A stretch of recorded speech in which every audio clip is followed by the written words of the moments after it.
ఈ వీడియో గనుక సీఎం రేవంత్ రెడ్డి గారు చూస్తే అట్లా ఇప్పుడు నాకు సోయి ఉంది, నాకు హక్కు ఉంది అని చెప్పేసి ప్రత్యక్షంగా సామేల్ని మందుల సామేల్ని బద్నాం చేయడం కోసం ఉమ్మడి శత్రువుని ఎదుర్కోవాలంటే ఉమ్మడి శత్రువు ఆ రోజు బీఆర్ఎస్ పార్టీ అని మందుల సామేల్ గారికి అప్రతిష్ట పాలు చేసే దిశలో సురేందర్ పనిచేస్తున్నాను నేనంట. దానికి మీరేమంటారు?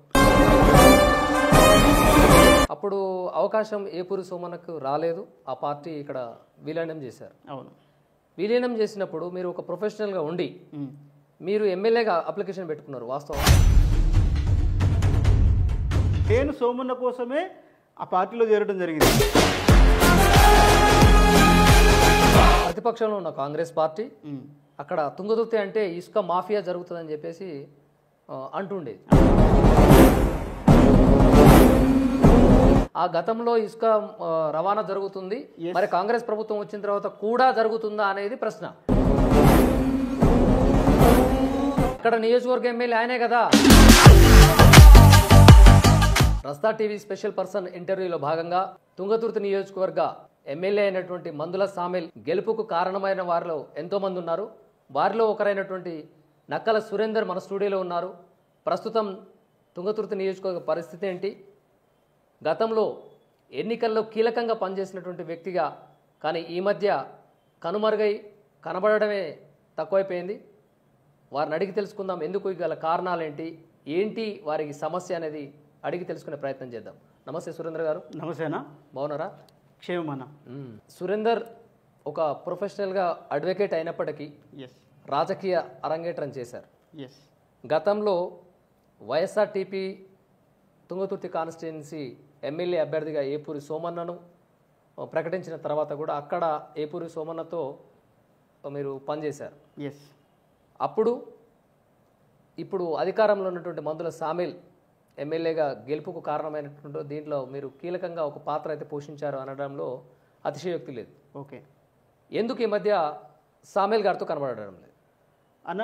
మనం ఎలక్షన్లో ముఖ్యంగా నేను కూడా కంటెస్ట్ చేశాను. నేను కూడా ఎమ్మెల్యే అభ్యర్థిగా ఇండిపెండెంట్గా 10వ తారీఖు నాడు, నవంబర్ 10వ తారీఖు 2023 నాడు నేను కూడా నామినేషన్ వేశాను.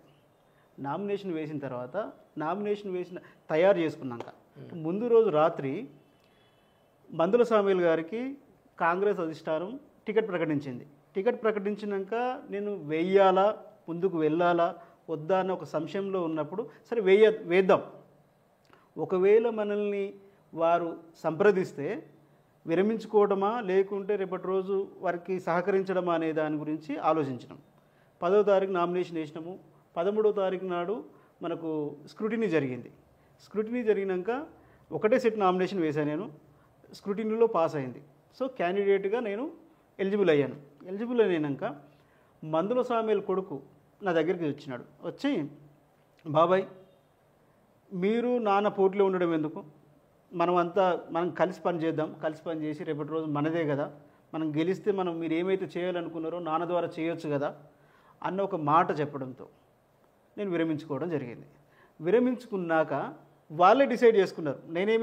నాకు ఏజెంట్ ఇవ్వండి లేకుంటే మీకు ఏజెంట్గా పనిచేస్తాను నేను అనుకోలేదు. నేను క్షేత్రస్థాయిలో ప్రజల్ని మొబిలైజ్ చేసే క్రమంలో, ప్రజలకు ఓట్లు అడిగే క్రమంలో ప్రచారం చేయడానికి నేను ప్రణాళికలు సిద్ధం చేసుకున్న నన్ను సూర్యకిరణ్ అంటే ఎమ్మెల్యే గారి అబ్బాయి వారు కానీ, మురళి కానీ వాళ్ళ అల్లుడు, వీళ్ళందరూ కలిసి అన్న వద్దు, మీరు ఉండండి, మీరు అడ్వకేట్గా రేపటి రోజు ఈ ఆర్ఓలో జరిగే ఏ విషయాన్నైనా మీరు సమర్థవంతంగా ఎదుర్కోగలరు అన్న ఉద్దేశంతో మీరు ఎలక్షన్ ఏజెంట్గా ఉండండి. ఎలక్షన్ ఏజెంట్ ఇద్దరు ఉండడానికి అవకాశం ఉంటుంది. ఒక చీఫ్ ఎలక్షన్ ఏజెంట్ ఉంటారు, ఒక ఎక్స్పెండిచర్ ఏజెంట్ ఉంటారు. చీఫ్ ఎలక్షన్ ఏజెంట్ ఏంటంటే క్యాండిడేట్ని రిప్రజెంట్ చేస్తారు. ఆ రిప్రజెంటేషన్ ఎట్లా ఉంటుంది అంటే ఏదైనా సంతకం అవసరమైనా, ఏ నిర్ణయం తీసుకున్నా, ఆర్ఓ ఆఫీస్లో జరిగే మీటింగ్లకు అటెండ్ కావాలన్నా కూడా ఏజెంట్ అటెండ్ కావచ్చు. అయితే మందుల సామేల్ కొడుకు సూర్యకిరణ్ చీఫ్ ఎలక్షన్ ఏజెంట్గా నేను ఉంటా బాబాయ్, మీరున్నట్టే, మీరు చీఫ్ ఎలక్షన్ ఏజెంట్ అన్నట్టే, కాకుంటే ఏంటంటే నేను పేరు పెట్టుకుంటా, మీరు పనులు చేయండి, మాకు సహకరించండి, రేపటి రోజు భవిష్యత్తు మనది, రేపటి రోజు మీరు ఏది నామినేషన్ వేయడం వల్ల ఎటువంటి సర్వీస్ చేయాలనుకున్నారో అది చేయొచ్చు, అవకాశం ఏర్పడుతుంది అంటే మీరు ఒక విషయం చెప్పండి. చెప్తా. మీరు గతంలో వైఎస్ఆర్టీపీలో ఉన్నారు. ఎస్. ఏపూరి సోమన్నతో ఎస్. కలిసి తిరిగేవారు. అవును. అయితే అప్పుడు కీలకంగానే పనిచేశారు. ఎస్ అన్న. అప్పుడు అవకాశం ఏపూరి సోమన్నకు రాలేదు, ఆ పార్టీ ఇక్కడ విలీనం చేశారు. అవును. విలీనం చేసినప్పుడు మీరు ఒక ప్రొఫెషనల్గా ఉండి మీరు ఎమ్మెల్యేగా అప్లికేషన్ పెట్టుకున్నారు, వాస్తవా? ఆబ్వియస్లీ అన్న. ఇప్పుడు నేను కూడా ఎమ్మెల్యే స్థాయి పదవికి అర్హుణ్ణి. నేను కూడా ఉన్నత చదువులు చదువుకున్నా, సమాజం పట్ల నాకు స్పృహ ఉంది, సమాజం పట్ల నాకు సోయి ఉంది. నేను నా ప్రజలకు నేను ఏం చేయాలనుకుంటున్నానో చెప్పడానికి నేను ప్రయత్నం చేయాలని అంటే నేను కంటెస్ట్ చేయాలి. దీనికి వైఎస్ఆర్టీపీ అధిష్టానం నన్ను పిలిచింది. నాకై నేనుగా వెళ్ళి నాకు అవకాశం ఇవ్వండి అని నేను అడగలే. అన్న సోమన్న లేడు, తుంగతుర్తి నియోజకవర్గంలో పేరెన్నికగలిగిన లీడర్స్ లేరు. మీరు సోమన్న ఉన్న కాలంలో మండల కమిటీలు మీరే వేశారు, అన్ని కమిటీలు నేనే వేశా. అన్ని కమిటీలు వేసి కీలకంగా పనిచేసినాం. పాదయాత్ర జరిగినప్పుడు 11 రోజులు జన సమీకరణ చేసినాం. షర్మిలమ్మకు అత్యంత సన్నిహితంగా మెదిగినాం. సోమన్న తమ్ముడు అనేదే ఉన్నది. ఆ క్రమంలో ఎప్పుడైతే పార్టీ పిలిచి నీకు ఒక అవకాశం ఇస్తానప్పుడు నేను ఎందుకు వద్దంట? నాకు గుర్తింపు కదా. సోమన్న లేడు కాబట్టి మీరు ఆబ్వియస్లీ నేను సోమన్న కోసమే ఆ పార్టీలో చేరడం జరిగింది. పార్టీ నన్ను ఏం పిలవలే. పార్టీలో చేరడం అనేది, సహకరించడం అనేది, పనిచేయడం అనేది కేవలం సోమన్న కోసమే చేశాము. సోమన్న నేను ఈ రోజుకి కూడా నా రాజకీయ గురువుగానే భావిస్తే ఎప్పటికీ అట్లే ఉంటుంది. రాజకీయ అరంగేట్రం అనేది అట్లే. మీరు ఇప్పుడు నాకు సోయి ఉంది, నాకు హక్కు ఉంది అని చెప్పేసి మాట్లాడుతున్నారు మీరు. అవును. తుంగతుర్తి కాన్స్టిట్యున్సీలో కూడా మీరు నామినేషన్ వేసారు. అవును. నామినేషన్ వేసిన మీరు విత్డ్రా చేసుకోవాల్సిన పరిస్థితి మీకు వచ్చింది. అదే అంటున్నా, ఒక ఉమ్మడి శత్రువుని ఎదుర్కోవాలంటే ఉమ్మడి శత్రువు ఆ రోజు బీఆర్ఎస్ పార్టీ అనేది వ్యక్తి కాదు, నేను వ్యక్తి పేరు చెప్పట్లేదు. బీఆర్ఎస్ పార్టీలో ఎవరిచ్చినా కూడా, ఎవరికి టికెట్ ఇచ్చినా కూడా అది అప్పుడు ఉమ్మడి శత్రువు కింద అవుతుంది. అంటే గడిచిన 10 సంవత్సరాలుగా తెలంగాణ రాష్ట్రం ఏర్పడ్డాక గడిచిన 10 సంవత్సరాలుగా తుంగతుర్తి నియోజకవర్గం ఎన్ని అట్రాసిటీస్ గురైందో, ఎన్ని అట్రాసిటీస్ దాని మీద జరిగినాయో, ఎన్ని దౌర్జన్యాలు జరిగినాయో, ఎంత అవినీతి జరుగుతుందో ఇవన్నిటికీ మేము ఒక రకమైన సాక్షులం. ప్రతిదీ దగ్గర నుండి చూసి దాని మీద ఎట్టి పరిస్థితుల్లో పార్టీ ఎవరికి ఇచ్చినా, బీఆర్ఎస్ పార్టీలో టికెట్ ఎవరికి ఇచ్చినా కూడా వాళ్ళను ఓడించడం అనే ఏకైక లక్ష్యంతో ఎవరికి వచ్చినా ఎవరికైనా కలవడానికి ప్రయత్నం చేసినాం. ఆ ప్రయత్నంలో భాగంగానే నామినేషన్ అనేది మందుల సామేలకు ఆ రోజు వస్తుందని అనుకోలే. నవంబర్ 9వ తారీఖు 10 గంటలకు ఇచ్చారు. 10 గంటల 45 నిమిషాలకు అనౌన్స్మెంట్ జరిగింది ఏఐసిసి నుంచి. అప్పటి వరకు కూడా క్యాండిడేట్ ఎవరో తెలియలేదు. క్యాండిడేట్ ఎవరు, అసలు గెలుస్తారా లేదా, అప్పటికే కేటీఆర్ మీటింగ్ అయింది, కేసీఆర్ మీటింగ్ అయింది. తుంగతుర్తి నియోజకవర్గంలో ప్రచారంలో ఆల్రెడీ దూసుకుపోతూ ఉన్నారు. నామినేషన్స్ అన్నీ అయిపోయినాయి. ఫుల్ కాన్ఫిడెన్స్గా ఉన్నారు. 2-3 సందర్భాలు, 2-3 ఏది ఇన్సిడెంట్స్ తప్పితే చాలా సాఫ్ట్గా జరిగిపోతుంది బీఆర్ఎస్. వాళ్ళని ఎదుర్కోవాలంటే ఏం చేయాలి? ఎవరైతే నేను బలమిస్తే, నేను పక్కన నిలబడితే గెలుస్తారో వాళ్ళకి నేను బలం కావాలనుకున్నా. కొన్నిసార్లు మనం ప్రత్యక్షంగా, ఇప్పుడు నాకు వాగ్దాటి లేకపోవచ్చు, నేను మాట్లాడలేకపోవచ్చు గట్టిగా, ఆ వ్యక్తిని నేను విమర్శించలేకపోవచ్చు, కానీ స్టాట్యుటరీ థింగ్స్ ఉంటాయి. స్టాట్యుటరీ థింగ్స్ అంటే ఒక వ్యక్తి గెలవడానికి కావాల్సిన బ్యాక్గ్రౌండ్ వర్క్ ఏదైతే ఉంటుందో ఆ బ్యాక్గ్రౌండ్ వర్క్ చేస్తానికి నేను సిద్ధపడ్డా. ఇప్పుడు నాకు ఫేస్ కాదు కావాల్సింది, నేను ఎదురుగా నిలబడి సురేందర్ని గుర్తించండి అనేది నేను ఎప్పుడు కోరుకోలేదు, ఇప్పటికీ కోరుకోవట్లేదు. నాకు కావాల్సింది ఉమ్మడి లక్ష్యం నెరవేరడానికి మందుల సామేలకు నేను సహాయం చేస్తే, మళ్ళీ ఇంకోటి, మందుల సామేలు నాకు కుటుంబీకుడు అవుతాడు, నా కుటుంబ సభ్యుడు అవుతాడు. సొంతం వాళ్ళ తమ్మునికి, సొంతం మా మేనత్త కూతురుని ఇచ్చినాం, బంధువులు అవుతారు, సొంతం బంధువులం అవుతాం, అన్న అవుతాడు. నేనైతే నా మనసులో ఉంది, అది నా మనసులో ఎప్పటికీ ఉంటుంది. మీరు బంధువు అవుతారని తెలుసా సామేల్ గారికి? తెలుసు, తెలియకుండా ఎట్లుంటుంది అన్న, తెలుస్తుంది. కానీ ఆయన ఎక్స్ప్రెస్ చేయలేదు. ఎప్పుడు ఎక్స్ప్రెస్ చేయడానికి మరి ఆయనకు అవకాశం రాలేదా, ఆ సందర్భం రాలేదా, వదిలేస్తే ఆయన ఎప్పుడు ఎక్స్ప్రెస్ చేయలే.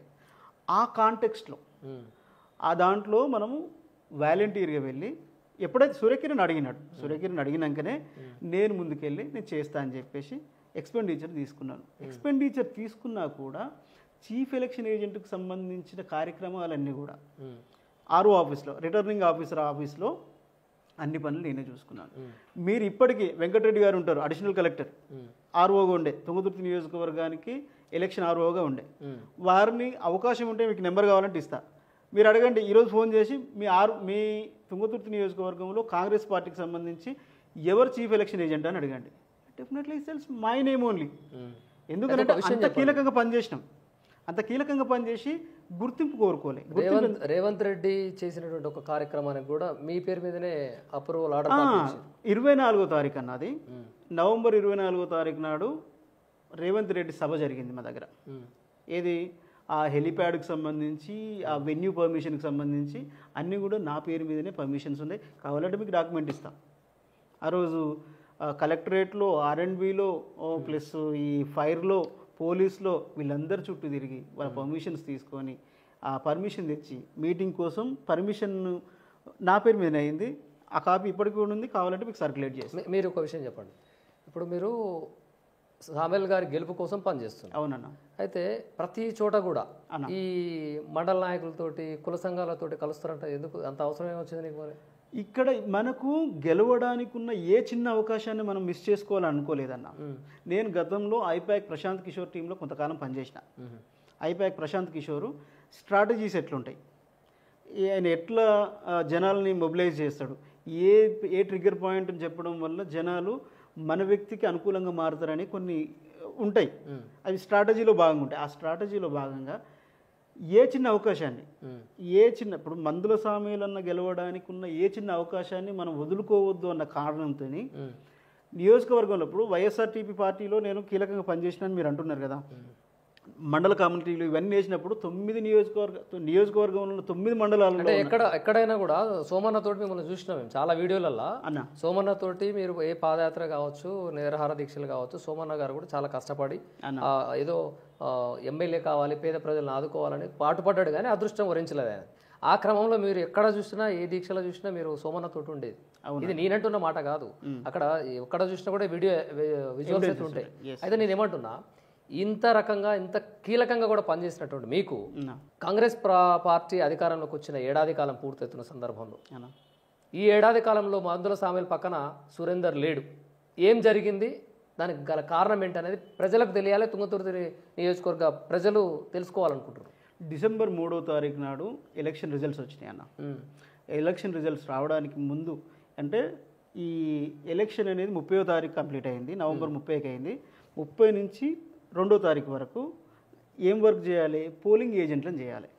పోలింగ్ ఏజెంట్లను మనం పార్టీ అంటే 17 రౌండ్లు ఉంటాయి. 17 రౌండ్లు ఉంటే ఒక 25 మందిని 30 మందిని మనం సెలెక్ట్ చేసుకోవాల్సి ఉంటుంది. సెలెక్ట్ చేసుకొని ఆ బూతుల్లో కూర్చోబెట్టాల్సి ఉంటుంది. కూర్చోబెట్టి వాళ్ళకి మెటీరియల్ తయారు చేసి, రాత్రి లేదు పగలు లేదు 24 గంటలు పనిచేసినాం 3 రోజులు.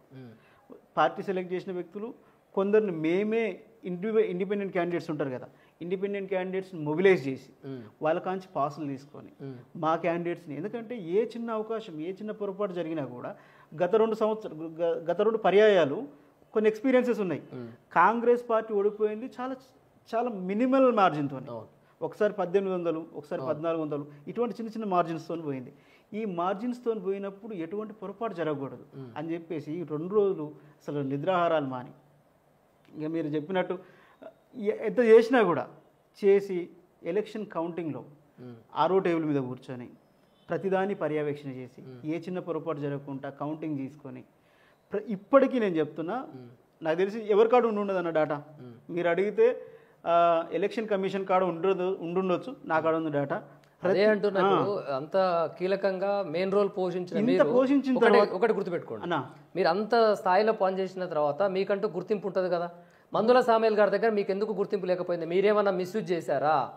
దీంట్లో నేను చెప్తాను. ఇక్కడ మీరేమన్నా ఆయనకు నష్టం చేసే పని చేశారా? ఒక వ్యక్తి మీద దేశం కలగడానికి కారణం మీరే ఉండొచ్చు, ఒకవేళ ఆయనకు నచ్చకపోయి ఉండొచ్చు, 2 రకాలుగా, లేకుంటే మీ మీద ఎవరైనా ఎలిగేషన్ లేపొచ్చు. ఈ కారణాలు కావచ్చనా? ఇక్కడ 2 రకాలు. నేను ఏదైతే పని చేస్తున్నానో 15వ తారీఖు నుంచి 30వ తారీఖు వరకు జరిగిన ఈ కాంటెక్స్లో, అంటే ప్రచారంలో, నేను ఏ రోజు కూడా మందుల సామీలు నన్ను గుర్తించాలి, సురేందర్ చేస్తుండని అనుకోవాలి అని చెప్పేసి ఎవ్రీడే రిపోర్టు, ఎవ్రీడే ఇప్పుడు ప్రోగ్రెస్ కార్డ్ రిపోర్ట్ లాగా ఇస్తాం కదా, అట్లా ప్రతిరోజు పోయి నైట్ పోయి మాట్లాడి కూర్చొని అవన్నీ చేయలేను నేను. ఎందుకనంటే నా పక్కన మందుల సామీలు కొడుకున్నాడు. మందుల సామీలు కొడుకు మందుల సామేల్ కొడుకు యొక్క సామర్థ్యం మందుల సామేలకి అయితే తెలుస్తుంది కదా. మందుల సామేల్ కొడుకు యొక్క సామర్థ్యం మందుల సామేలకి అయితే తెలుసు కదా. ఈ వర్క్ అంతా స్మూత్గా నడుస్తుందంటే ఎవరో ఒకరు చేసి ఉండాలి కదా. మరి అది ఎవరు చేసి ఉండాలని మందుల సామేలు ఆలోచిస్తాడు అనుకుంటాం కదా. అంటే ఇప్పుడు సురేందర్ అనే వ్యక్తి ఒకటే గుర్తుపెట్టుకోండి, సురేందర్ అనే వ్యక్తి మందుల సామేల్ గారికి ఉన్నాడు అని తెలుసా అనేది కూడా తెలియాలి కదా. తెలుసు. నేను సామేల్ గారిని కూడా తప్పు పట్టవద్దు ఇక్కడ. నేను అదే అంటున్నాను. ఇప్పుడు సూర్యకిరణ్ ఉన్నటువంటి వెరీ మచ్ మీరు చాలా క్లియర్ పాయింట్ చెప్తా ఉన్నారు. నేను ఈ రోజు కూడా మందుల సామేల్ గారిని తప్పు పట్టట్లేదు. ఎందుకనంటే ఆయన బడుగు బలహీన వర్గాల నుంచి వచ్చిన వ్యక్తిగా ఆయనకు ఒక రకమైన ప్రేమ ఉంటుంది ప్రతి ఒక్కరి మీద. అంటే ఎవరైనా సహాయం చేసిరో వాళ్ళని కాపాడుకోవాలన్న ఖచ్చితమైన ఒక ఆలోచన విధానం ఉంటుంది. కానీ ఇక్కడ ఇప్పుడు నేను చేసిన పనిని, నేను చేసిన కష్టాన్ని, నేను చేసిన శ్రమను వేరే వాళ్ళు క్రెడిట్లో తీసుకున్నారు. అది ఎవరనేది అప్రస్తుతం.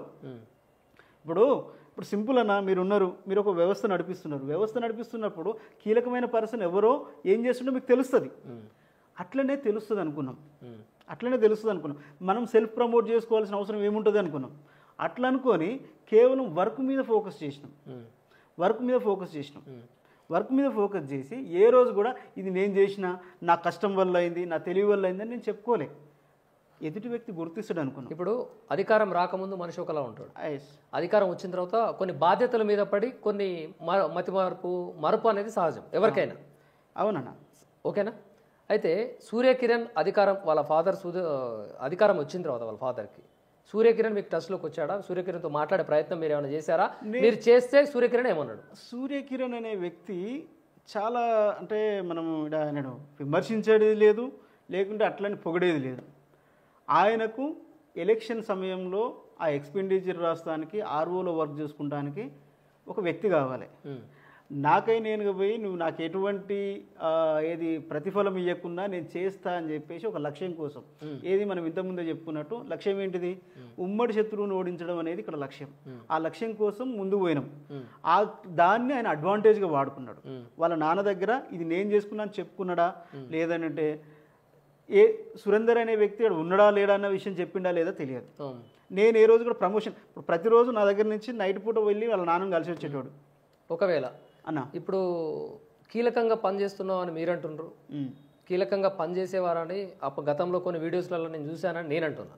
అయితే ప్రత్యక్షంగా మందుల సామేల్ని బద్నాం చేయడం కోసం, మందుల సామేల్ గారికి అప్రతిష్ట పాలు చేసే దిశలో సురేందర్ పనిచేస్తున్నా నేను అంట. దానికి మీరేమంటారు? అవసరం ఏముంది, దేనికోసం చేయాలి? సూర్యకిరణ్ మీద కోపంతో అంటారు. సూర్యకిరణ్ మీద నాకేం కోపం ఉంది? నేను జరిగినది చెప్తున్నా. నేను ఆయనను విమర్శిస్తలేను. మళ్ళీ మీకు చెప్తా ఉన్నా, నేను అతన్ని విమర్శిస్తలేను, అట్లని పొడగట్లేను. ఈ మధ్యలో మీరు ఎప్పుడైనా ఫోన్ చేసిరా సూర్యకిరణ్? చాలా సందర్భాలలో చేసిన. నిన్నగాక మొన్న 27వ తారీఖున బర్త్డే, నేను ఫోన్ చేసిన, విష్ చేసిన. మానవ సంబంధాల విషయంలో ఎటువంటి ఇబ్బందులు లేవన్నా. కాకుంటే ఏంటంటే ఒక వ్యక్తి మన కోసం కష్టపడ్డప్పుడు ఆ వ్యక్తికి ఏ స్థాయి కల్పించాలనే స్పృహ రైట్ ఎదురు మాట వాస్తవం. అడగంది అమ్మాయినా అన్నం బెటర్. ఎస్, వాస్తవా? అవును, ఒప్పుకుంటారుగా. ఇదే సూర్యకిరణ్ని అంత మంచిగా మీరు సందర్భానుసారంగా మీరు మాట్లాడుతుంటున్నటువంటి క్రమంలో నాకు ఇది కావాలి అని అడిగితే సూర్యకిరణ్ కాదనడుగా, వాళ్ళ నాన్నను ఎట్లయినా ఒప్పిస్తాడు కదా. అన్న నేను మీకు ఈ సందర్భంలో మీకు చెప్పాలి కొన్ని పాయింట్లు. ఏందనంటే నేను ప్రొఫెషనల్లీ అని అడ్వకేట్ అన్న. నేను అడ్వకేట్గా ఏది నా వృత్తి ఉంది. నాకు ప్రవృత్తి రాజకీయం ఉంది. నేను ఒక ఎన్జిఓ నడుపుతా, రకరకాల, అంటే నేను ఏ రకంగా కూడా ఫినాన్షియల్గా ఒకరి మీద డిపెండ్ కావాల్సిన అవసరం నాకు లేదు. నేను ఫినాన్షియల్లీ నేను సెల్ఫ్ మేడ్. నేను నా కాళ్ళ మీద నేను నిలబడగలిగేటువంటి శక్తి సామర్థ్యాలు నాకు ఉన్నాయి. నేను ఎవరి కోసం ఆధారపడను. కానీ కొన్ని సందర్భాలలో మన వాళ్ళ కోసమో, మన కోసం పనిచేసిన వాళ్ళ కోసమో, మనల్ని నమ్ముకున్న వాళ్ళ కోసమో కొన్ని ఫేవర్స్ అడగాల్సి వస్తుంది. ఫేవర్స్ అని అంటే నీ బాధ్యతగా నువ్వు చేయాల్సిన పనులు, నీ బాధ్యతగా నువ్వు. ఇప్పుడు నేను నీ దృష్టికి తీసుకొచ్చినప్పుడు నువ్వు నాకు ప్రయారిటీ ఇస్తున్నావు అనేది ఎట్లా తెలుస్తుంది? నేను చెప్పిన పనిని కంప్లీట్ చేస్తే తెలుస్తుంది. అదే చెప్పబోతున్నానా. చిన్న విషయాలు, 2 విషయాలు చెప్తా. మన తిరుమలగిరి మండలంలో మున్సిపాలిటీ చైర్పర్సన్ యొక్క అవిశ్వాస తీర్మానం జరిగింది. మే 6వ తారీఖు నాడు జరిగింది.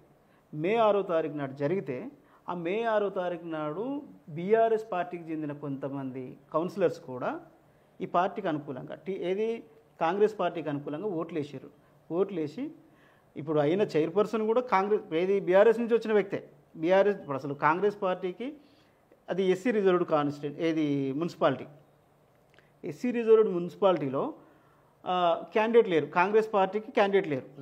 మళ్ళీ దాంట్లో నుంచి అరువు తెచ్చుకొని సరే ఆ నాయకుడు ఏది ఉద్యమాలు చేసిన నాయకుడు మొత్తం మీద ఒక అవకాశం వచ్చింది, ఇచ్చినారు, అవిశ్వాసం గెలిచిండు.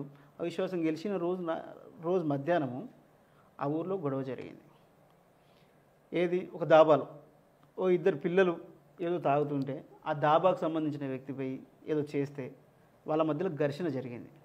ఘర్షణ జరిగిన క్రమంలో ఆ వ్యక్తికి ఎవరైతే దాబా హోటల్ వ్యక్తి ఉన్నాడో ఆ వ్యక్తికి చిన్న రక్తగాయమైంది. అది ఇంటెన్షనల్ కాదు. ఆ రక్తగాయమైన ఆ గొడవలో ఆ హోటల్ వ్యక్తికి సంబంధించిన సొంతం అన్న కొడుకే ఉన్నాడు. సొంతం అన్న కొడుకు, ఆయనతో పాటు ఇద్దరు స్నేహితులు ఉన్నారు. వాళ్ళ అన్న కొడుకును వదిలేసి అయితే ఆ గొడవ రక్తగాయం అయినందుకు దాని మీద 307 కేసు పెట్టిరన్న. ఆ దాంట్లో ఇన్వాల్వ్ అయిన వ్యక్తి మా బామ్మర్ది. నేను ఇమీడియట్గా ఫోన్ చేసిన, అంటే నేను కనుక్కున్న విషయాలు ఏంది ఎట్లా అనేది కనుక్కొని ఆ రోజు మనకు ఇక్కడ ఏది తుక్కుగూడలో ఆ రోజు మీటింగ్ జరిగింది, రాహుల్ గాంధీ మీటింగ్ జరిగింది. రాహుల్ గాంధీ మీటింగ్లో ఎమ్మెల్యే గారు బిజీగా ఉన్నారు. ఎమ్మెల్యే కింది స్థాయి వ్యక్తులకు ఫోన్ చేసి చెప్పిన, అన్న ఆడ ఇన్వాల్వ్ అయిన వ్యక్తి మా బామ్మర్దే, ఒకవేళ నిజంగా వాడు తప్పు ఉంటే మనం పనిష్మెంట్ చేద్దాం, డెఫినెట్గా ఏ రకంగా చేద్దామో చేద్దాం, దయచేసి కేసులు పెద్ద కేసులు ఇవన్నీ వద్దన్నా మనం మాట్లాడుకుందాం. నిజంగా ఇంటెన్షనల్గా జరిగితే నేను కూడా పనిష్ చేయమంటే, ఎందుకంటే నేను కూడా అడ్వకేట్ని, నేను న్యాయం వైపు నిలబడాలి. నా వాడైనా మందివాడైనా ఎవడైనా నేను న్యాయం వైపు నిలబడాలి. ఆ క్రమంలో నేను ఫోన్ చేసి సూర్యకిరణ్కి ఫోన్ చేసి సూర్య అంటే బాబాయ్ చెప్పండి అన్నాడు, గౌరవంగానే అన్నాడు. సూర్యకి ఇది పరిస్థితి, ఇన్వాల్వ్ అయినవాడు మా బామ్మర్ది, అక్కడ జరిగిన గొడవ ఒకటి, దాన్ని ఎగ్జాగరేటెడ్గా చూపిస్తున్నది ఒకటి. 307 అని అంటే ఐపీసీ సెక్షన్ 307 ఏంటంటే అటెంప్ట్ టు మర్డర్ అంటే ఒక వ్యక్తిని ఇంటెన్షనల్గా చాలా ప్లాన్డ్గా వెపన్స్ క్యారీ చేసి వాని మీద దాడి చేసినప్పుడు ఆ వ్యక్తి ఆల్మోస్ట్ చనిపోతాయి, అంటే చావు బతుకులలో పోయి ఏదో చిన్న అదృష్టం ఉండి బతికితే 307 వర్తిస్తుంది. కానీ ఈ పర్టికులర్ కేసులో ఏది ప్లాన్డ్ కాదు, కత్తులు వాడలేదు, ఆయుధాలు వాడలేదు, అనేది గోడకు తగిలిందా లేకుంటే ఇంకేమన్నా జరిగిందా, మొత్తం మీద రక్తగాయం అయితే అయింది. అక్కడ ఏమన్నా ఆయనకి బాధితుడికి ఏమన్నా ఇబ్బంది జరిగిందా? అదే బాధితుడికే తల మీద చిన్న గాయమైంది. పెద్ద మొత్తంలో ఏమైనా తగిందా? పెద్ద మొత్తంలో కాదు. మళ్ళీ నేనే కేసు అది నేనే హ్యాండిల్ చేసిన కదా, తర్వాత నేనే పోయి మాట్లాడినా కదా, ఆ సిఐ గారితో, డిఎస్పీ గారితో, ఆ లోకల్ ఎస్ఐ గారితో, ఆ పీపీ గారితో, ఎక్కడైతే వీళ్ళు దెబ్బ తగిలిన వ్యక్తి పోయి గవర్నమెంట్ హాస్పిటల్కి వెళ్ళాలి. గవర్నమెంట్ హాస్పిటల్కి వెళ్ళి గవర్నమెంట్ హాస్పిటల్లో సర్టిఫికేట్ తీసుకోవాల్సి ఉంటుంది. ఆ సర్టిఫికేటు ఇష్యూ చేసే అథారిటీతో కూడా నేనే మాట్లాడినా. చాలా చిన్న గాయం, నెగ్లిజిబుల్, వెరీ మచ్ నెగ్లిజిబుల్. ఆ పర్టికులర్ విషయంలోనూ మీరు అన్నట్టు మందల సూర్యకిరణ్కి ఫోన్ చేసిన నేను, సూర్య ఒక మాట చెప్పండి, రేపు పొద్దున ఏమైనా ఉంటే కేసు పెడదాం. చిన్న గాయం అంటారు, చిన్న కేసు, కాకపోతే అది 307 పెట్టిరు అని మీరే. 307 ఎందుకు పెట్టిరు అని అంటే క్లియర్గా నేను అనేది అది, మీరు యాజ్ ఏ ప్రొఫెషనల్గా అడ్వకేట్ అయినా మీరు ఇంత చిన్న విషయానికి సూర్యకిరణ్కి చేయాల్సినంత అవసరం వచ్చింది. పోలీసులకు నేను ఫోన్ చేశా, పోలీసులకు కూడా మీరు చేయొచ్చు కదా. నేను అదే అంటున్నా, సిఐకి ఫోన్ చేసిన, నేను ఎస్ఐకి ఫోన్ చేస్తే, సార్ ఇది మా చేతిలో లేదు, ఇది మనకు రికార్డెడ్ చెప్పాలో చెప్పకూడదో తెలియదు. అంటే ఎవరి చేతిలో కూడా ఉండదు కదా, ఒకసారి ఎఫ్ఐఆర్ అయిన తర్వాత. ఎఫ్ఐఆర్ కావడానికి ప్రోద్బలం జరిగింది. ఎఫ్ఐఆర్ కావడానికి ఒక పెద్ద వ్యక్తి నుంచి ఫోన్ వచ్చింది. ఆ ఫోన్ రావడం వల్ల మాకు తప్పనిసరి పరిస్థితి అయి మేము ఎఫ్ఐఆర్ చేస్తున్నాము. ఓకే, ఎఫ్ఐఆర్ చేస్తున్నాము, మీరేమైనా మాట్లాడుకునేది ఉంటే 8 గంటలకల్లా చెప్పండి అని చెప్పినప్పుడు నేను ఈ సహాయం అడిగిన. బాబాయ్ నేను నాన్నగిట్ల ఇన్వాల్వ్ అయినప్పుడు నేను చెయ్యను బాబాయ్. ఒకవేళ నువ్వు చేసి ఉంటే ఒక చిన్న మాట, నేను నీకు ఎంత సహాయం చేసినా, నీకు ఎంత అండగా నిలబడ్డా, నేను నిన్ను నోరు తెరిచి ఒక సహాయం అడిగిన. అంటే ఇంతవరకు ఒక్కసారి కూడా మీరు సామేల్ గారితో మాట్లాడలేదా? ఇదే విషయం తెల్లారి నెక్స్ట్ ఇమ్మీడియట్గా ఇప్పుడు ఇమీడియట్గా నేను కూడా అట్రాసిటీ కేసు ఫైల్ చేస్తానని చెప్పేసి నేను కూడా డ్రాఫ్ట్ చేసి ఎమ్మెల్యే గారికి అడిగి పోయినా, అన్న ఏందన్న పరిస్థితి, అట్లా పెడతారన్నా, కేసు మీరు ఒకళ్ళు పెట్టాలనుకుంటే చిన్న కేసు పెట్టు, 324 పెట్టుండ్రి, చిన్న కేసు పెట్టుర్రి. గాయమైన మాట వాస్తవమే కదా, ప్లాండ్ కాదు కదా, వాడు మర్డర్ వెపన్స్ వాడలే కదా. తప్పు చేసిన వాళ్ళకి శిక్ష కంపల్సరీ పడాలి. నేను ఫస్ట్ నుంచి అదే అంటున్నాను. నేను వాడిని తీసుకొచ్చి నీ ముందట నిలబెడతా, నువ్వేం శిక్షిస్తావు వెయ్యి. కానీ లీగల్గా ఒక 307 అని అంటే కాగ్నిజబుల్ అఫెన్స్ అది. అంటే 7 years ప్లస్ ఉండేది ఏదైనా కూడా నాన్ బెయిలబుల్ వారెంట్ ఉంటుంది, నాన్ బెయిలబుల్ అది ఉంటుంది, ఇమీడియట్గా రిమాండ్ చేయాల్సిన పరిస్థితి ఉంటుంది. దీనికి ఎప్పుడైతే 307లో వస్తాయో ఎస్పీ స్థాయి వ్యక్తి దీన్ని పర్యవేక్షిస్తూ ఉంటాడు. ఒక సర్కిల్లో ఒక సర్కిల్ ఇన్స్పెక్టర్ వ్యక్తి, సర్కిల్ ఇన్స్పెక్టర్ స్థాయి వ్యక్తి మాత్రం ఇన్వెస్టిగేషన్ చేస్తాడు. అదొకటి అడిగిన, అది పోయింది. అదే మందుల సూర్యకిరణ్ ఈ పేర్లు. ఒక విషయం చెప్పండి సురేంద్ర గారు, కాంగ్రెస్ పార్టీ అధికారంలోకి వచ్చిన తర్వాత ఏడాది కాలం విజయోత్సవాలు జరుపుకుంటున్న సందర్భంలో ఈ రోజున మన స్టూడియోలో మీరు ఉన్నారు, నేటికి ఎగ్జాక్ట్గా 1 year అవుతుంది. అవును. మందుల సామేల్ పాలన చేస్తున్నటువంటి తుంగతుర్తి కాన్స్టిట్యున్సీ పరిస్థితి ఏంటి? గతంకి ఇప్పటికి ఏంటి తేడా?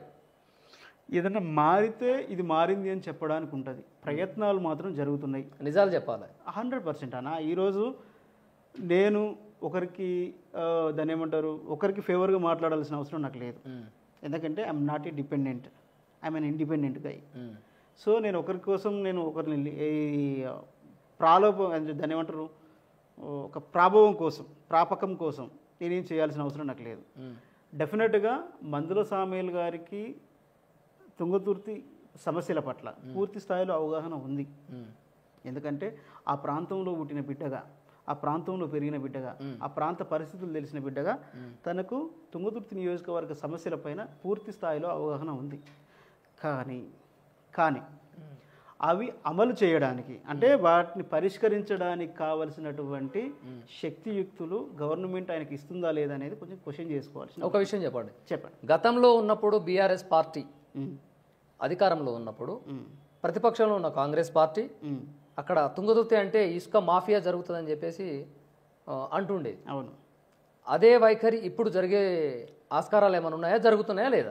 ఇసుక మాఫియా అనేది ఇక్కడ రెండు రకాలుగా, 2 అంశాలుగా చూడాలన్న.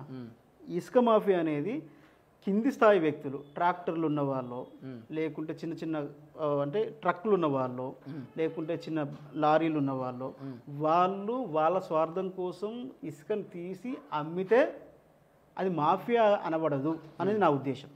ఎందుకనంటే వాళ్ళ బ్రతుకు తెరువు. ఎందుకంటే ఎంతోమందికి ఇప్పుడు బిక్కేరు వాగు ప్లస్ ఈ మూసీ వాగు ఇదంతాలో ఇసుక అనేది చాలా పై ప్రాంతం నుంచి కొట్టుకొస్తుంది అన్న. కొట్టుకొచ్చి అంత స్టిల్ట్గా ఏర్పడుతుంది. ఆ స్టిల్ట్గా ఏర్పడ్డ దాన్ని మనం తీయాల్సిందే, బై డిఫాల్ట్ తీయాల్సిందే. అందుకోసమనే రాష్ట్రంలో ఉన్నగా ఏ ప్రాజెక్టుకైనా, ఇప్పుడు మీరు ఏది దామరచర్లో నిర్మించే థర్మల్ ప్రాజెక్టుకైనా, లేకుంటే ఎక్కడైనా ప్రాజెక్టులు, ఇప్పుడు మన బిక్కుమల ప్రాజెక్టుకైనా, ఇంకే ప్రాజెక్టుకైనా కూడా ఇసుక వెళ్ళాలని అంటే ఎక్కడైతే దాన్ని ఏమంటారు చేరుతుందో, ఇసుక చేరి నీటి నిల్వకు వాటికి వీటికి అడ్డంగా కల్పిస్తుందో దాన్ని తీయాల్సిందే. దానికి గవర్నమెంట్ కొన్ని నామ్స్ ఇచ్చింది, ఎంత మేరకు తీయాలి, ఎన్ని క్యూబిక్ మీటర్లు తీయాలి, ఎంత తీయాలని చెప్పేసి నామ్స్ ఉన్నాయి. దాని ప్రకారం పోతే సమస్య లేదు. కానీ గత ప్రభుత్వంలో ఉన్న లీడర్లు, లేకుంటే ఎమ్మెల్యే గారో, లేకుంటే ఇంకెవరో దాన్ని స్వార్థ ప్రయోజనాల కోసం ఇప్పుడు హైదరాబాద్లో ఒక లారీకి 40 నుంచి 50 వేలు నడుస్తుందన్న ఇసుకకి. అట్లా సొంతంగా తీసుకొని కొన్ని 100 లారీలను మేనేజ్ చేస్తూ 100 లారీల ఇసుకను ప్రతిరోజు ఆ రోడ్ల మీద ప్రమాదాలు చేస్తూ, రోడ్లను విపరీతంగా ధ్వంసం చేస్తూ తీసుకొచ్చి చేసిన దాన్ని మాత్రం మాఫియా కిందనే కన్సిడర్ చేయాలి. కానీ ఈ రోజు అయితే అటువంటి పరిస్థితి కొంతమేరకు తగ్గింది 100%. ఎందుకు అంటే సురేందర్ మందుల సామేల్ బంధువు కాబట్టి ఆయన పక్షంగా మాట్లాడుతున్నారు అంటారు. మందుల సామేల్ బరాబర్ మాట్లాడుతున్నారు మీరు మందుల సామేల్కి సపోర్ట్గా. మందుల సామేల్కు అనుకూలంగా మాట్లాడుతున్నారు. అక్కడ నియోజకవర్గ ఎమ్మెల్యే ఆయనే కదా. వ్యవస్థకు అనుకూలంగా మాట్లాడుతున్నాడు. ఏం జరుగుతుందో అది మాట్లాడుతున్నాడు. ఏం జరుగుతుందో నిజాలను మాట్లాడుతున్నాను నేను. నా దృష్టిలో ఉన్నవి, నా నాలెడ్జ్లో ఉన్నవి, నా నాలెడ్జ్లో ఏవైతే విషయాలు గత బీఆర్ఎస్ పాలనలో మాత్రము ఇసుక మాఫియా జరిగింది అని చెప్పి చెప్తారు. 100%. ఎందుకంటే దానికి ఎన్నో సందర్భాలు ఇప్పుడు ఎవరైనా జరుగుతున్నారంటే మాత్రం దానికి వ్యవస్థ పట్ల మాట్లాడుతున్నా అంటారు మీలాంటి వాళ్ళు. నేను ఆ విషయం అంటలేనన్నా, నేను చెప్పే విషయం చాలా క్లారిటీగా చెప్తున్నా మీకు. గతంలో జరిగిన దానికంటే ఇప్పుడు తగ్గింది అని అంటున్నా నేను. గతంలో 100 లారీలు పోయేది ఉంటే ఇప్పుడు 50 పోతుండొచ్చు. ఆ 50 కూడా గవర్నమెంట్ ప్రాతిపాదిక ఏదైతే ప్రాజెక్టులు ఉన్నాయో వాటి కోసం బై డిఫాల్ట్ వెళ్తుంది. ఎవరైతే ప్రైవేటు వ్యక్తులు ఇసుకను అమ్ముకుంటున్నారన్న అంశం అనేది తుంగతుర్తిలో జరగట్లేదు అనే అంశం పట్ల నాకు నాలెడ్జ్ ఉంది. అది మాత్రం జరగట్లేదు, 100% జరగట్లేదు. కాకుండా మీరు అంటారా ఈ ట్రాక్టర్లు కొట్టుకుంటారు అంటారా, ట్రాక్టర్లతో ఇల్లు కట్టుకోవడానికో లేకుంటే ఏదైనా వీటి కోసం అంటారా, దాన్ని మాఫియాగా మీరు కన్సిడర్ చేయకూడదు అంటున్నా నేను. ఇప్పుడు ఆ ప్రాంతం వ్యక్తిగా ఆ ఇసుక పట్ల నాకు హక్కు లేదా? ఇది వ్యక్తిగతంగా నేను అడుగుతున్న ప్రశ్న కాదు. చాలా మందికి వాస్తవానికి తుంగతుర్తి నియోజకవర్గం అంటే అక్కడ రేవు అది ఏరు మొత్తం అక్కడ ఇసుక వస్తుంది. ఆ గతంలో ఇసుక రవాణా జరుగుతుంది, మరి కాంగ్రెస్ ప్రభుత్వం వచ్చిన తర్వాత కూడా జరుగుతుందా అనేది ప్రశ్న. జరుగుతుంది అని అంటే ప్రభుత్వ ప్రాతిపాదిత ఏవైతే ప్రాజెక్టులు ఉన్నాయో వాటికి జరుగుతుంది. బాజాబ్తో చెప్తున్న ఈ మాట, వాటికి జరగాల్సింది కూడా. ఎందుకనంటే ఎప్పుడైతే వరదలు వచ్చినప్పుడు వాటిలో నీరు బారినప్పుడు ఇసుక అనేది ఒక మేట మేరుతుంది. ఆ మేట చేసిన ఇసుకను తీయాల్సిన అవసరం ఖచ్చితంగా ఉంది.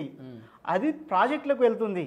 ప్రైవేట్ వ్యక్తులు, నేను మళ్ళీ చెప్తున్నా, ఈ ప్రైవేట్ వ్యక్తులు ఎవరైతే అంటున్నారో ప్రైవేట్ వ్యక్తులు ట్రాక్టర్లు రైతులు లేకుంటే చిన్న చిన్న ఇప్పుడు బిల్డర్స్ వీళ్ళకి అవసరం ఇసుక. ఇప్పుడు నీకు డెవలప్మెంట్ అనేది ఒక ప్రొయాక్టివ్ వేలో జరగాలంటే నీకు ఇసుక కంపల్సరీ థింగ్ కదా, అది లేకుంటే ఎట్లా జరుగుతుంది? రైట్. కేసీఆర్ పాలన ఎలా ఉన్నది, ఇప్పుడు ప్రస్తుతం రేవంత్ రెడ్డి పాలన ఎలా ఉంది? రేవంత్ రెడ్డి గారి ఆలోచన విధానము లేకుంటే కేసీఆర్ గారి ఆలోచన విధానంలో డెఫినెట్గా భిన్న ధృవాలు ఉంటాయన్న. కేసీఆర్ ఏమో సమ్మిళిత వృద్ధి అనే ఆలోచనతో ముందుకు వచ్చిండు. అంటే ఫస్ట్ 5 ఇయర్స్ అనేది డెఫినెట్గా ఆయనను ప్రతి వ్యక్తి ఏది తెలంగాణలో ఉన్న ప్రతి వ్యక్తి గుర్తుంచుకునే విధంగా జరిగింది పాలన. ఎప్పుడైతే నెక్స్ట్ 5 ఏళ్లలో కేటీఆర్ గారికి అది ఇచ్చిండ్రో, ఏది వర్కింగ్ ప్రెసిడెంట్ పదవి వచ్చిందో, అప్పటి నుంచి ఎప్పుడైతే పార్టీలో ప్రభుత్వంలో కేటీఆర్ గారి ప్రభావం పెరిగిందో, ఆయన అథారిటీస్ పెరిగినాయో, అప్పుడు పార్టీ ప్రభావం అనేది కోల్పోయింది. కేసీఆర్ కూడా హెల్ప్లెస్ అయినాడు, అందుకోసమే గవర్నమెంట్ని కోల్పోయినాడు. కేసీఆర్ ప్రవేశపెట్టిన పథకాలనే కాంగ్రెస్ పార్టీ కూడా పేరు మార్చి పెడుతుందని చెప్పేసి అందరూ, అది కంటిన్యూటీలో భాగం అన్న.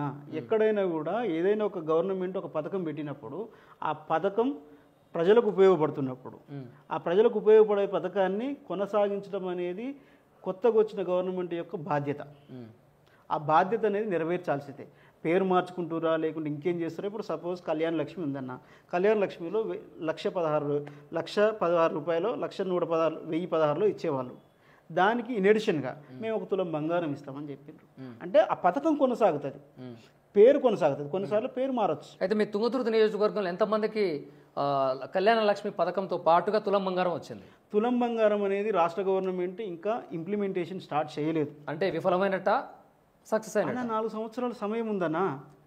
ఇప్పుడే ఏడాది కాలంలో ఆ పథకానికి మీరు శ్రీకారమే చుట్టలేదని అంటున్నాను నేను. శ్రీకారం చుట్టలేదని మీరు ఎట్లా అంటారు అన్న? కళ్యాణ లక్ష్మి అనేది పూర్తి స్థాయిలో ఆగిపోతే మీరు దానికి శ్రీకారం చుట్టలేదు అనాలి. స్టడీస్ జరుగుతూ ఉన్నాయి దాని మీద. నిపుణుల కమిటీలో లేకుంటే మంత్రివర్గ కమిటీలో లేకుంటే ఈ కమిటీలతోని పాసిబిలిటీస్ చర్చిస్తున్నారు. ఖచ్చితంగా ఇంప్లిమెంట్ చేయాల్సిందే.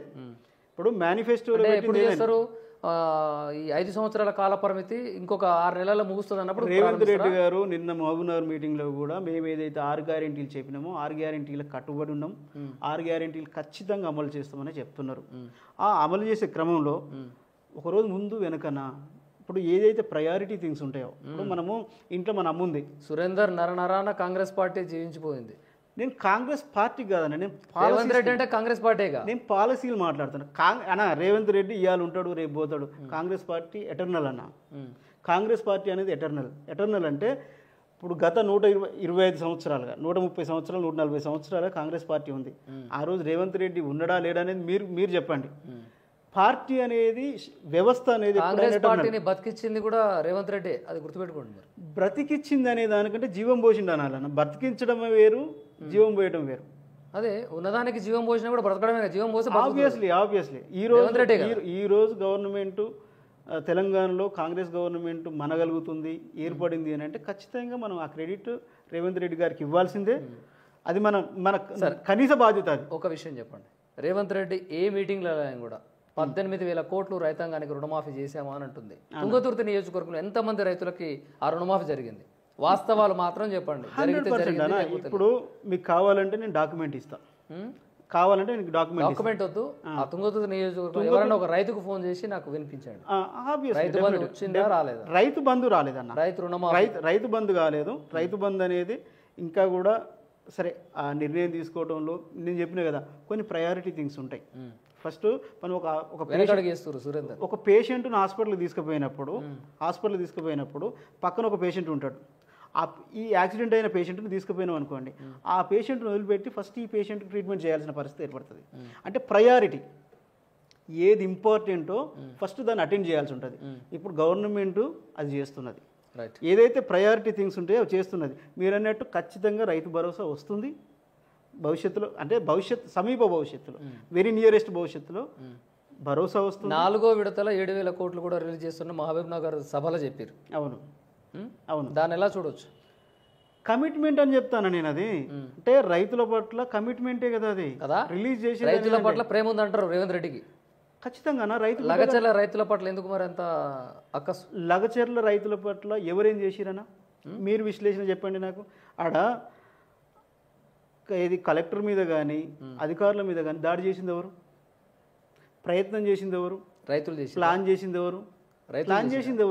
రైతులను రెచ్చగొట్టింది ఎవరు? అందుకోసమే కదా పట్నం నరేందర్ రెడ్డి గారిని అరెస్ట్ చేయాల్సిన పరిస్థితి ఎందుకు ఏర్పడ్డది?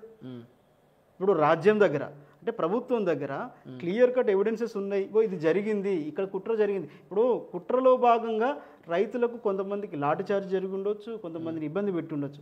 అక్కడ క్లియర్గా డెవలప్మెంట్ కోసం ఎక్కడైనా ఇప్పుడు ల్యాండ్ అక్విజిషన్ యాక్ట్ ఉందన్న, ల్యాండ్ అక్విజిషన్ యాక్ట్లో ప్రకారంగా ఎక్కువ మందికి ప్రయోజనం కలిగించే ఒక అంశానికి తక్కువ మందిని ఇబ్బంది పెట్టవచ్చు అనేది చట్టమే చెప్తుంది. ల్యాండ్ అక్విజిషన్ అనేది కూడా అటువంటి యాక్టే. ఆ ల్యాండ్ అక్విజిషన్ యాక్ట్లో కొంతమంది రైతుల దగ్గర భూములు తీసుకోవడం ద్వారా ఒక ఫార్మా ఇండస్ట్రీనో లేకుంటే ఇండస్ట్రియల్ పార్కో లేకుంటే ఏదో ఒకటి వస్తే ఎక్కువ మందికి మనం ఉద్యోగ కల్పన చేయొచ్చు. ఇప్పుడు ఏదైనా కూడా మళ్ళీ అక్కడ ఇంకొక క్లియర్ పాయింట్ మీరు అర్థం చేసుకోవాలి. కలెక్టర్ గారికి కానీ ఆర్డీఓ గారికి కానీ గవర్నమెంట్ క్లియర్ కట్ ఇన్స్ట్రక్షన్స్ ఇచ్చింది ఏంటిది? ఏమైనా పడవబడ్డ భూములు, ఇనామ్ ల్యాండ్స్ లేదంటే అసైన్డ్ ల్యాండ్స్, పూరం బోకులు, ఈ ల్యాండ్లను సేకరించండి. 1036 ఎకరాలు 1036 ఎకరాలు అనుకుంటా నాకు తెలిసిన ప్రకారం, దాన్ని మీరు సేకరించండి అని చెప్పింది. వాటి మాట్లాడడం కోసమే కదా పోయింది అధికారులు. అయితే ఒక కలెక్టర్ మీద దాడి చేయడం మనం చరిత్రలో చూసినామా? ఎవరి ప్రోద్బలంతో జరిగింది అది? అంటే ఎవరి ప్రోద్బలం అనేది ఇంకా నేరారోపణ. వాళ్ళు ఇంకా లగచర్ల రైతులను ఇబ్బంది పెట్టింది. దాంట్లో అనుమానితులను మాత్రం అరెస్ట్ చేశారు. అవును. అయితే ఈ ప్రభుత్వ అధికారులని ఇలాంటి దాడికి పాల్పడమని ఎవరు ప్రోత్సహించరు. అది తప్పు. అయితే నేనేమంటున్నా, రేవంత్ రెడ్డి చేస్తున్న కార్యక్రమాలు ఇవి అని మీరు అంటున్నారు. అవును. పత్రికలలో కూడా వస్తానండి 18,000 కోట్లు 7,000 కోట్లు ఇచ్చినాము, ఇట్లా 50,000 రైతుల పక్షాన అమానుషంగా ప్రవర్తిస్తున్నారని బీఆర్ఎస్ ప్రతిపక్ష నేతలు పార్టీలు విమర్శ నరం లేని నాలుక ఎన్ని విమర్శలైనా చేస్తుంది. సొంత పత్రికలు ఉన్నాయి, సొంత న్యూస్ పేపర్లు ఉన్నాయి, సొంత న్యూస్ ఛానల్స్ ఉన్నాయి, పెయిడ్ ఆర్టిస్టులు అయినటువంటి యూట్యూబ్ ఛానల్స్ ఉన్నాయి. చెప్తారన్నా లక్ష చెప్తారు, కానీ నిజాలు ఏందని విశ్లేషించే శక్తి మనకు ఉండాలి కదా. ఇప్పుడు ఏం జరుగుతుంది, ఎవరేం చేసినారు? ఇప్పుడు నేను ఒక అధికారినన్నా, నేను అధికారిగా వెళ్ళి ల్యాండ్ అక్విజిషన్ చేయాలనుకుంటున్నాను, గ్రామ సభ పెట్టడం తప్ప? పెట్టచ్చు, తప్పలేదు. దాని మీద దాడి చేసినట్టు ఎట్లయితే కాంగ్రెస్ పార్టీ లగచర్లలో అడిగింది ఏంటిది? ఇక్కడ ఒక ఫార్మా ఇండస్ట్రీ అనుకుందామన్నా, ఫార్మా పార్క్ అనుకుందాం. డెవలప్మెంట్లో భాగంగా ఫార్మా పార్క్ పెట్టకపోతే ఔషధాలు ఎట్లా తయారవుతాయి? సరే, ముఖ్యమంత్రి గారి నియోజకవర్గం రైతులు ఉన్నారు, వాళ్ళకు ఉన్నదే భూమి, ఆ భూమి మీద బతుకుతున్నాం అని వాళ్ళు చేస్తారనా? ఇక్కడ మీరు ఒక పాయింట్ అర్థం చేసుకోవాలి. ఏ రైతు కాడ ఎంత భూమి తీసుకున్నా కూడా వారికి దాన్ని కంపెన్సేట్ చేస్తారు.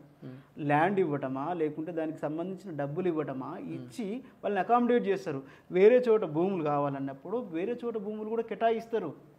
అయితే ఈ నాలెడ్జ్ ప్రజలు ఇప్పుడు రైతులు ఏమంటున్నారు, దానికి సంబంధించినటువంటి గిరిజన రైతాంగానికి సంబంధించినటువంటి నాయకులు కావచ్చు, కుల సంఘాలు కావచ్చు, వారి పక్షాన అండగా నిలబడేటువంటి నాయకులు ఎవరైనా కూడా వారికి అది మార్కెట్ వాల్యుయేషన్ ఎక్కువగా ఉంటే ఇక్కడ వాళ్ళకి ఇచ్చేది ఒక 10% 5% అమౌంట్ ప్రభుత్వం భరిస్తే ఎవరిస్తారు అని చెప్పేసి వాళ్ళ దానికోసం కొట్లాడవచ్చు అన్న, దానికోసం కొట్లాడవచ్చు.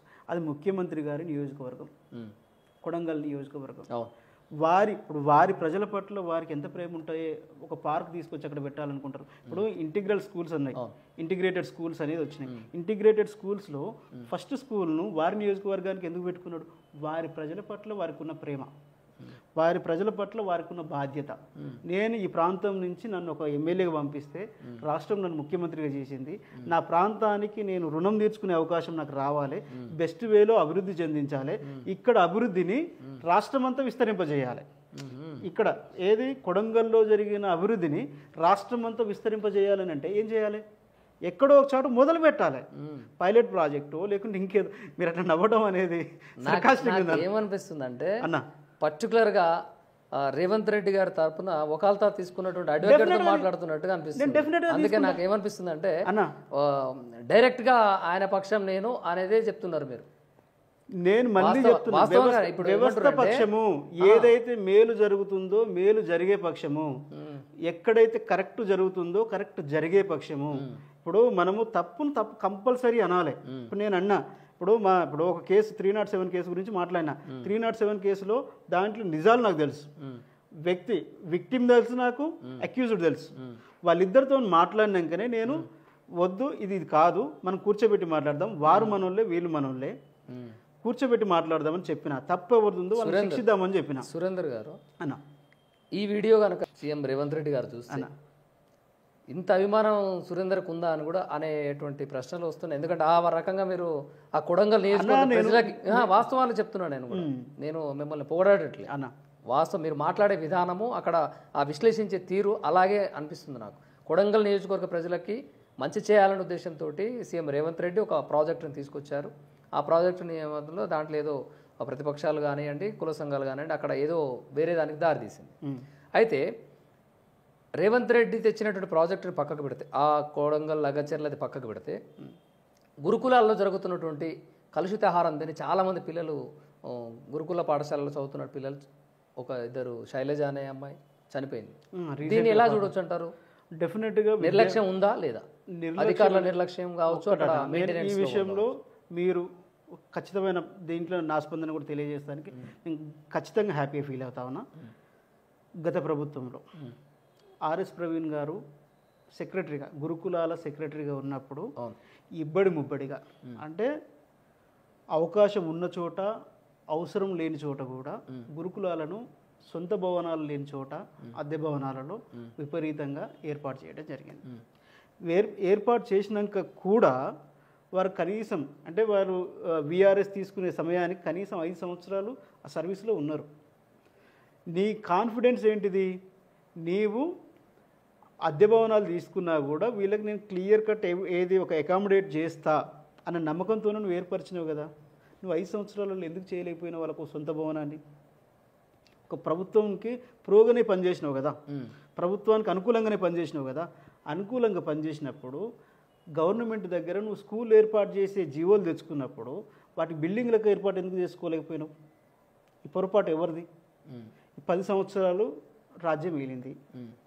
అంటే స్కూల్స్ మీరు గమనించండి, ఇప్పుడు ఏ మండలానికి పోండి, ఏ నియోజకవర్గంలో దీన్ని చూసుకోండి, మైనారిటీలు కానీ, బీసీలు కానీ, ఎస్సీలు కానీ, అంటే గురుకులాలు విపరీతంగా పెరిగిపోయినాయి. పెరిగిపోయినప్పుడు ఈ గురుకులాలకు పనిచేయాల్సినటువంటి సిబ్బంది, అంటే నిష్ణాతులైనటువంటి సిబ్బందిని నియమించడంలో ప్రభుత్వం అనేది పూర్తి స్థాయిలో విఫలమయ్యింది. ఆ విఫలం కావటం వల్ల ఇప్పుడు మీరు స్టూడియో రన్ చేసేటోళ్ళు, మీరు తీసుకుపోయి హాస్టల్ రన్ చేయమంటే మీరు ఏం చేస్తారు? నాకు అనుభవం లేదు. అనుభవం లేకపోవటం వల్ల జరుగుతున్నటువంటి పొరపాట్లు ఇవి. డెఫినెట్గా మన బిడ్డలు, ఎవరికి అనుభవం లేదంటారు మీరు? ఇప్పుడు ఎవరైతే నిర్వాహకులు ఉన్నారో వాళ్ళకు అనుభవం లేదు. ఆ నిర్వాహకులను, అనుభవజ్ఞులను పెట్టాల్సిన బాధ్యత గవర్నమెంట్ది, ప్రభుత్వం ఉంది. ఇప్పుడుంది. ఈ చర్యలు జరుగుతున్నాయి. ఇప్పుడు ఆల్రెడీ ఒక చెట్టు పెట్టిరు, పెరిగింది, పూతకొచ్చింది. పూతకొచ్చే టైంలో నేను వచ్చిన. ఈ గ్రౌండ్ నుంచి అది పెరిగే సమయం అంతా ఎవరి చేతిలో ఉండే? గత పాలనలో గత పాలనలో ఉండే. మరి గత పాలనలో చేసిన పొరపాట్ల రిజల్ట్స్ అనేవి ఇప్పుడు బయటకు వస్తాయి. గత పాలన అంటే ఎస్, తుంగతుర్తి నియోజకవర్గము ప్రముఖంగా హుజూరాబాద్ ఎలక్షన్స్లో కీలకంగా ఒక అంశం అయితే ఒక కొత్త ప్రతిపాదన తెచ్చింది బీఆర్ఎస్ పాలన. ఎస్ అన్న. అందులో ఎన్నికలను దృష్టిలో ఉంచుకొని అక్కడ ఉన్నటువంటి ఓట్ బ్యాంకును దృష్టిలో ఉంచుకొని దళితులకి ఒక పథకాన్ని తెచ్చినటువంటి బీఆర్ఎస్ పాలన. ఎస్, అదే క్రమంలో తుంగతుర్తి నియోజకవర్గ మండలం కూడా కీలకంగా తిరుమలగిరిలో ఉన్నటువంటి దళితులకు ఎస్, న్యాయం చేయాలని లేకుంటే వాళ్ళని ఆదుకోవాలని దళిత బంధు ఇచ్చిరు. అవునా? అది డైరెక్ట్ ఖాతాలో రైతులకు కాకుండా బెనిఫిషరీస్ కాకుండా ఎవరైతే దళిత బంధువుకు ఆ కుటుంబానికి చెందినటువంటి వాళ్ళు వారికి బెనిఫిషరీస్ కాకుండా ఆ వెండర్ల ఖాతాలో వేయడానికి గల రీజన్ ఏంది? దానివల్ల కూడా అవకతవకలు జరిగినాయి అని చెప్పేసి ఆ మధ్య అన్న సబ్జెక్ట్ కరెక్షన్ అన్న. వెండర్ల అకౌంట్స్లో డబ్బులు ఎన్రోల్ అయినప్పుడు ఫస్ట్ ఫేజ్లో ఒక 250 కుటుంబాలకంటే 250 బెనిఫిషరీస్కి పథకాన్ని ఇమీడియట్గా అమలు చేశారు. ఇమీడియట్గా ఇది ఇచ్చేసారు. దాంట్లో మున్సిపాలిటీ ఉంది, మాకు తిరుమలగిరి మున్సిపాలిటీ ఉంది, 15 వార్డులు ఉంటాయి, ప్లస్ 16 గ్రామాలు ఉంటాయి. దాంట్లో లంబాడి దండలు అవి ఇవి తీసేసినా కూడా 14-12 గ్రామాలు ఏది ఎస్సీలు నివసించేటువంటి గ్రామాలు ఉంటాయి. ఆ నివసించే గ్రామాలకు ప్లస్ మున్సిపాలిటీలో ఒక 250 పైలట్ అంటే మొత్తం ఇచ్చే ముందు కొన్ని ఇద్దాం, చూద్దాం అసలు గ్రౌండింగ్ ఎట్లా చేస్తారు, అసలు ఈ పథకాన్ని మనం ఎట్లా ఇంప్లిమెంట్ చేయాలని అధికారుల అవగాహన కోసం 250 ఇచ్చారు, 150 మున్సిపాలిటీకి ఇచ్చారు, 100 గ్రామ పంచాయతీలకు ఇచ్చారు. ఆ ఫస్ట్ ఫేజ్లో ఆ 250 ఇచ్చే క్రమంలో ఈ బెనిఫిషరీస్ని ఏం చేసిరనంటే, మీరే ఒక వెండర్ దగ్గరికి వెళ్ళండి, మీరు ఏం చేయాలనుకుంటారో, మీరు ట్రక్ కొనాలనుకుంటారా, ట్రాక్టర్ కొనాలనుకుంటారా, కార్ కొనాలనుకుంటారా, ఒక బ్యూటీ షాప్ పెట్టాలనుకుంటారా, ఒక జనరల్ స్టోర్ పెట్టాలనుకుంటారా, మీరు ఎవరైతే జిఎస్టీ కలిగి ఉంటారో ఆ షాప్కి వెళ్ళండి. వెళ్ళి నాకు ఒక 10 లక్షలు వస్తున్నాయి, 10 లక్షల సామాన్ నీ దగ్గర నేను తీసుకుంటా, నాకు ఒక కొటేషన్ ఇవ్వండి, జిఎస్టీ నెంబర్ ఇవ్వండి, ఇస్తే గవర్నమెంట్ మీకు పే చేస్తుంది అని చెప్పేసి చేసిండ్రు. 250 చాలా పారదర్శకంగా ఎటువంటి అవకతవకలు లేకుండా చాలా జాగ్రత్తగా జరిగింది. ఓకే.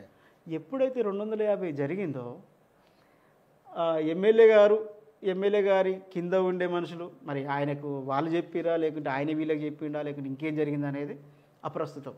కానీ ఏ ఎమ్మెల్యే గారు? గత ఎమ్మెల్యే గాదర్ కిషోర్ కుమార్ గారు. దీంట్లో దాచుకోవడానికి ఏముందన్నా, వారి కింద ఉండేటువంటి అనుచరులు, కౌన్సిలర్లు, చిన్న చిన్న లీడర్లు, పెద్ద పెద్ద లీడర్లు, వాళ్ళందరూ కూడా వెండర్లుగా అవతారం ఎత్తారు. ఓకే. వెండర్లుగా అవతారం ఎట్లానంటే, జిఎస్టీ 2500 రూపాయలు పెడితే జిఎస్టీ ఇస్తారన్న నెంబరు ఇస్తారు. మున్సిపాలిటీకి పోయి ఒక 500 రూపాయలు ఖర్చు పెడితే నీకు ఒక ట్రేడ్ ఇస్తారు, ఒక ట్రేడ్ లైసెన్స్ ఇస్తారు. ఒక ట్రేడ్ లైసెన్సు ఒక 2500 పెడితే జిఎస్టీ వస్తుంది. అంటే 3000 రూపాయలలో ఒక కంపెనీ రిజిస్ట్రేషన్ అవుతుంది. ఆ కంపెనీ రిజిస్ట్రేషన్ అంటే పుట్టగొడుగు కంపెనీలు అంటారు, షెల్ కంపెనీస్ అంటాం ఇనిషియల్గా. ఆ కంపెనీలను తిరుమలగిరి మండలంలో ఉన్నటువంటి లీడర్లు ఏర్పాటు చేశారు. ఫుట్వేర్లు అయితేంది, జనరల్ స్టోర్స్ అయితేమి, ఏది లైక్ ఎనీథింగ్, టెంట్ హౌస్లు అయితేంది, ఇవన్నీ చేశారు. బర్రెలు గోర్లు మాత్రమే బయట వర్మ అని ఉంటాడు మనకి ఇచ్చారు. దాంట్లో ఎవరేం మాట్లాడుకున్నారు అనేది దేవునికి ఎరక. అయితే ఒక విషయం చెప్పండి అన్న, ఈ దళిత బంధు విషయంలో బెనిఫిషరీకి రావాల్సిన అమౌంట్లోనే దాదాపుగా ఒక అదే చెప్పబోతున్నాను. ఒక్క నిమిషం నాకు టైం ఇస్తే మీకు ఆ క్లారిటీ ఇచ్చేస్తాను. ఇప్పుడు ఎవరైతే వెండర్లుగా మారినటువంటి అనుచరులు ఉన్నారో వాళ్ళు ఈ బెనిఫిషరీస్కి ఏం చెప్పారనంటే, మీకు డబ్బులు కావాలంటే, ఇప్పుడు మామూలుగా పథకంలో డబ్బులు ఎవరికి ట్రాన్స్ఫర్ చేయకూడదు. అకౌంట్ ఇప్పుడు బెనిఫిషరీ అకౌంట్లో 10 లక్షలు వస్తాయి. ఆ 10 లక్షలని కలెక్టరేట్ ఆఫీస్లో ఉన్నటువంటి ఈడీ ఆఫీస్ మేనేజ్ చేస్తుంది. ఆ ఈడీ ఆఫీస్ అనేది ఒకటి అది ఇస్తుంది, ఒక నోటీస్ లాగా ఇస్తుంది, మెమోనో లేకుంటే సమ్ ఎక్స్ చెక్ అనుకోండి దాన్ని. ఓకే. అంటే చెక్ ఇస్తుంది. ఆ చెక్ను తీసుకుపోయి వీని చేతిలో పెడితే, ఎవరి చేతిలో పెడితే, వెండర్ చేతిలో పెడితే, వెండర్ ఏం చేస్తాడు, తీసుకుపోతాడు. ఈయనను కూడా బెనిఫిషరీని తీసుకుపోయి బ్యాంకుకి తీసుకుపోయి బెనిఫిషరీ అకౌంట్ నుంచి అమౌంట్ అంతా, టోటల్ అమౌంట్ ఏదైతే ఈడీ ఆఫీస్ అప్రూవ్ చేసిన అమౌంట్ ఉంటుందో ఆ అమౌంట్ అంతా కూడా వెండర్ అకౌంట్లోకి ట్రాన్స్ఫర్ అవుతుంది. ఓకే. వెండర్ అకౌంట్లోకి ట్రాన్స్ఫర్ అయినాక అసలు డ్రామా స్టార్ట్ అవుతుంది. ఇప్పుడు నువ్వు బెనిఫిషరీవి, నీ అకౌంట్లో నుంచి నా అకౌంట్లోకి 8,80,000 వచ్చింది. నేను సపోజ్ ఒక షాప్ కిరాణం జనరల్ షాప్ పెట్టాలనుకుంటున్నాను. ఆర్టీజీఎస్ చేస్తారు, నెఫ్ట్ ఆర్ ఆర్టీజీఎస్ చేస్తారు. నా అకౌంట్లోకి 8,80,000 నీకు సమాన్ ఇవ్వడం కోసం నాకు వస్తుంది. నేను జిఎస్టీ అమౌంట్స్ అవన్నీ తీసుకొని అమౌంట్స్ కాదు, నీకు సామాన్ ఇవ్వాలి, ఆ సామాన్లో భాగంగా జిఎస్టీ కూడా కట్టాలి. నేను ఈ ఇచ్చే క్రమంలో బేరాలు స్టార్ట్ అయినాయి. బేరాలు స్టార్ట్ అయ్యి నీకు సామాన్గా నేను మీరు వచ్చి అడుగుతారు, అన్న నువ్వు నాకు తెలిసినోనే, నేను నీకు తెలిసినోనే, సామాన్ ఏమి ఇస్తావు అన్న, కొన్ని పైసలు ఇవ్వన్న, నేను షాప్ ఏడ పెట్టుకుంటా, నాకు అనుభవం లేదు, ఏం లేదు. సరే ఇస్తారు, గవర్నమెంట్ ఇస్తారు. దాదాపు ఒక్కొక్కరి దగ్గర నుంచి కూడా 3 లక్షలు 4 లక్షలు వసూలు చేసినటువంటి దళారులు 18% జిఎస్టీ కింద కట్ చేశారు. అసలు అయితే వస్తువుకు జిఎస్టీ నెంబర్ అనేది మారుతుంది. మీ పేరు మీద కూడా ఒక వెండర్ ఉంది. నేనేం చేయలేదన్న, నా పేరు మీద కంపెనీ ఉంది. ఆబ్వియస్లీ ఎన్ఎస్ఆర్ ఎంటర్ప్రైజెస్ అనేది నేను ఒక ఫర్మ్ నేను రిజిస్టర్ చేసుకున్నా. మీరే బెనిఫిషియర్ నుంచి మీరేం తీసుకోలేదా? ఏం తీసుకోలేదన్న, ఏం తీసుకోలేదు. నిజం చెప్పండి. అయ్యో ఎవిడెన్స్ ఏదన్నా కావాలంటే మీకు నేను డాటా ఇస్తా. 2300 మందికి ఏ వెండర్ ఇచ్చిండు, ఏమి ఇచ్చిండో నాకు అక్కడ డాటా ఉంది, అక్కడ సాఫ్ట్ డాటా ఉంది, ప్రింటెడ్ డాటా ఉంది, కావాలంటే మీకు ఇస్తా. అందులో మీ పేరు తొలగించుకొని మిగిలిన పేర్లు అవసరం ఏముంది? 2300 మంది ఉన్నప్పుడు దాన్ని నేను ఎట్లా తొలగించుకుంటా? ఎండ్ నెంబర్ అయితే మీకు మారదు కదా, నేను ఎట్లా వెండర్ని అవుతా? వెండర్ కావాలంటే గాదర్ కిషోర్ కాడికి పోయి కాలు మొక్కేటోడు కావాలి, లేదనంటే ఆయన వెనకాల తిరిగేటోడు కావాలి.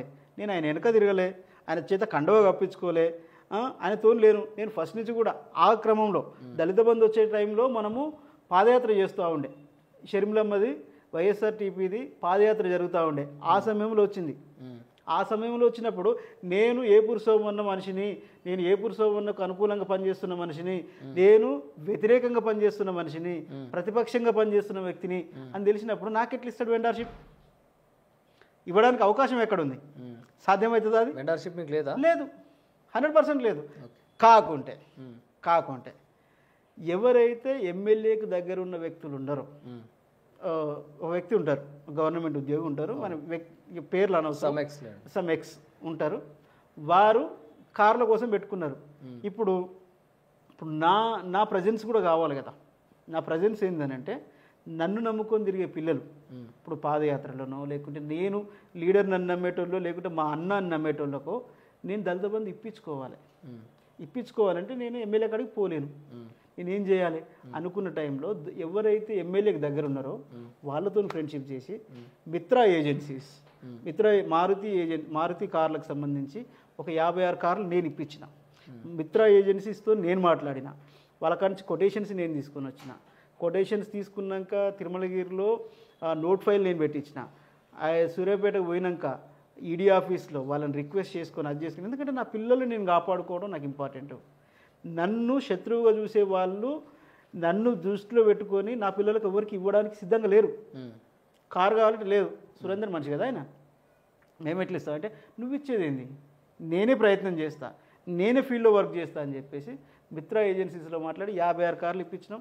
మున్సిపాలిటీలో ప్లస్ గ్రామ పంచాయతీల్లో. సురేందర్ గారు అన్న, ఇంత ప్రజాసేవ చేస్తున్నా మీకు అన్న ఎందుకు ఈ ప్రజల పట్ల సేవ చేయాలనే భావన కలిగింది? దీనికి గల ముఖ్య కారణం మీ కుటుంబంలో కానీ మీ పూర్వీకులు కానీ ఎవరైనా రాజకీయంలో ఉన్నారా, లేకుంటే మీకే స్వచ్ఛందంగా మీకే మనసులో వచ్చిందా?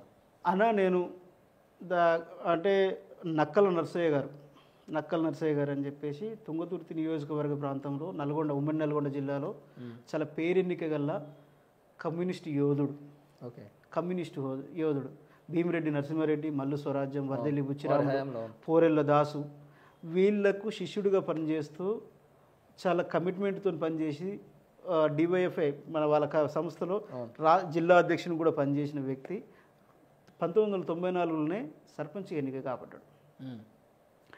యువకుడు, ఆయనకున్న ఐడియాలజీతోని గ్రామంలో అంటే అప్రోచింగ్ అనేది చాలా గొప్పగా ఉంటుంది మా నాన్నగారిది. అంటే అధికారులతో కానీ నాయకులతో కానీ మంత్రులు ఎమ్మెల్యేలు వీళ్ళతో అప్రోచ్ చాలా బాగుంటుంది. అప్రోచ్తో చాలా గొప్పగా అభివృద్ధి చేసిండ్రు. అభివృద్ధి చేసిన వ్యక్తి 2004-5లో తొండ పిఎస్సిఎస్ అని ఉంటుంది, అంటే ప్రైమరీ అగ్రికల్చర్ కోఆపరేటివ్ సొసైటీ అని ఉంటుంది. దానికి జనరల్ స్థానంలో చైర్మన్గా నియమించబడ్డారు మా నాన్నగారు. ఆ తర్వాత అదే చైర్మన్లో ఒక 59 మండలాల చైర్మన్లలో ఒక 10 మందిని జిల్లా డైరెక్టర్లుగా ఎన్నుకుంటారు. ఆ 10 మందిలో కూడా జిల్లా డైరెక్టర్గా ఎన్నుకోబడ్డాడు. అంటే విస్తృతమైనటువంటి రాజకీయ నేపథ్యం నాకు ఉంది. మా నాన్నగారు విపరీతమైన సర్వీస్ చేసినారు. ఈ రోజు కూడా మీరు పోయి మాలిపురంలో, తిరుమలగిరిలో ఎక్కడైనా మీరు అడగండి ఒక మాట. మాలిపురం గ్రామ పంచాయతీకి సర్పంచ్గా పనిచేసినారు. ఏ ఇయర్లో? 94 నుంచి 99 వరకు. ఓకే, 99 వరకు చేసినారు. ఈ క్రమంలో రాజకీయ నేపథ్యం ఉంది, కానీ మా నాన్నగారు నన్ను ఎప్పుడు కూడా రాజకీయాల వైపు ప్రోత్సహించలేదు. ఓకే, మీరు సమాజంలో బుద్ధిజీవులైతే చదువుకుంటే ఇంకెక్కువ మందికి సర్వీస్ చేసేదానికి అవకాశం ఉంటుంది. ఈ రాజకీయ నాయకులు మనకు లిమిటెడ్ ఉంటుంది. మీరు చదువుకొని జ్ఞానవంతులైతే ఎక్కువ మందికి సర్వీస్ చేసేదానికి అవకాశం ఉంటుందని మమ్మల్ని అట్లే ప్రోత్సహించారు. ఉన్నత చదువులు చదివేటట్టుగా మమ్మల్ని ప్రోత్సహించారు. ఆ ఉన్నత చదువుల్లో కూడా నేను ఎంఎస్సీ చదివిన, బీఈడీ చదివిన, ఎంబీఏ చదివిన, ఎల్ఎల్బీ చదివిన, పిహెచ్డి చేస్తానికి సిద్ధంగా ఉన్నా. ఇప్పుడు పిహెచ్డి ఎంట్రన్స్ అయింది, జాయిన్ కావాల్సి ఉంది. ఇదంతా ఇది ఎప్పుడైతే 2020 కరోనా మహమ్మారి సమయం, ఆ సమయంలో నాన్నగారికి హార్ట్ స్ట్రోక్ వచ్చింది. అయ్యో, హార్ట్ స్ట్రోక్ వచ్చి అప్పటికి నాన్న కాంగ్రెస్లోనే ఉన్నారు, బీఆర్ఎస్లో ఉన్నారు. మా నాన్నగారు కాంగ్రెస్లోనే చైర్పర్సన్ అయినారు, ఏది పిఎస్సిఎస్కి. అయినా సరే మా స్థానికంగా ఒక లీడర్ ఉంటారు, ఒక రెడ్డి నాయకుడు ఉంటారు. పేరు చెప్పాలని కూడా చెప్పొచ్చు, తప్పేం లేదు. కానీ ఓ రెడ్డి నాయకుడిని నమ్ముకొని దామోదర్ రెడ్డిని కాదని, ఎవరిని కాదని చెప్పేసి కూడా వారితో పాటు గాదర్ కిషోర్కు అనుకూలంగా పనిచేసినారు. పనిచేసినప్పుడు 2019-20 మీ నాన్నగారు 2019-20లో మున్సిపాలిటీ మొదటిసారి ఎలక్షన్స్ జరిగినాయి. ఎలక్షన్స్ జరిగినప్పుడు మా నాన్నగారిని కాదని చెప్పేసి బయట ఎక్కడో ఉద్యోగం చేసుకునే ఒక వ్యక్తికి డబ్బులు పెడతాడు, రబ్బర్ స్టాంపులు ఎక్కువ ఉంటాడు, ఆయనతోని మనకు ఎటువంటి పొలిటికల్ థ్రెట్ ఉండదన్న ఉద్దేశం. సరే, స్థానిక నాయకులు ప్రేరేపణ లేకుంటే వారికే బుద్ధి కలిగిందా నాకు అప్రస్తుతం. 2020లో జరిగినటువంటి మున్సిపల్ ఎలక్షన్లో టికెట్ నిరాకరించారు నాన్నకి. ఏది కౌన్సిలర్, సర్పంచ్ చేసిన వ్యక్తికి, కీలకంగా పనిచేసే వ్యక్తికి, వాగ్దాటి కలిగిన వ్యక్తికి టికెట్ నిరాకరించారు. అంటే గ్రామ పంచాయతీ నుండి మండలం అయిందా మీది? అది గ్రామ పంచాయతీ. ఇప్పుడు మాలిపురం అంటే వార్డులలో పోటీ చేస్తారు కదా. అవునన్నా, ఇప్పుడు మాలిపురం అనేది గ్రామం, ఒక 2000 ఓట్లు ఉన్నటువంటి ఒక గ్రామం. 2000 ఉన్న గ్రామాన్ని మున్సిపాలిటీలో మెర్జ్ చేసినారు. అదే అంట, మున్సిపాలిటీలో మెర్జ్ చేయడం వల్ల మున్సిపాలిటీ ఎలక్షన్స్ వచ్చినాయి. అవకాశం జనరల్గా ఎట్లా ఉంటుంది, పార్టీకి ఎవరైతే విధేయతతో పనిచేస్తారో, సిన్సియర్గా పనిచేస్తారో, డబ్బులున్నా లేకున్నా గుర్తిస్తారని ఎవరైనా ఆశపడతారు. ఆశపడ్డ క్రమంలో ఆ రోజున్న పరిస్థితుల్లో ఎమ్మెల్యే గారికి ఏం కావాల్సి వచ్చింది, డబ్బులు కావాల్సి వచ్చిందా, లేకుంటే ఈ తెలివైన వాడు రాజకీయాల్లో కౌన్సిలర్గా ఉంటే రేపటి రోజు నాకు ఏమైనా ప్రమాదం అనుకున్నాడా, లేకుంటే పక్కన వాళ్ళు ఏమన్నా పితూరీలు చెప్పిర్రా, ఏమైనా బ్యాడ్గా ప్రాపగేట్ చేసిండ్రా, ఈ కారణాల చేత నాన్నకు టికెట్ నిరాకరించారు. మానసికంగా చాలా కుంగిపోయాడు నాన్న, చాలా కుంగిపోయి అప్పుడే మనకు కరోనా మహమ్మారి మనకు ఏది ఏప్రిల్ నుంచి స్టార్ట్ అయింది, లాక్డౌన్లు అయినాయి, అన్నీ జరిగినాయి. సెప్టెంబర్ 5వ తారీఖు నాడు నాన్నకు స్ట్రోక్ వచ్చింది. స్ట్రోక్ వచ్చి నేనే తీసుకొచ్చి హాస్పిటల్లో వేసుకున్నామని చేసినా కానీ కాపాడుకోలేకపోవడం వల్ల నాన్నగారు పోయినరు. నాన్నగారు పోయినప్పుడు అప్పటి వరకు సర్వీస్ చేసిన వ్యక్తే కదా, పార్టీకి సర్వీస్ చేసిండు, నీకు సర్వీస్ చేసిండు.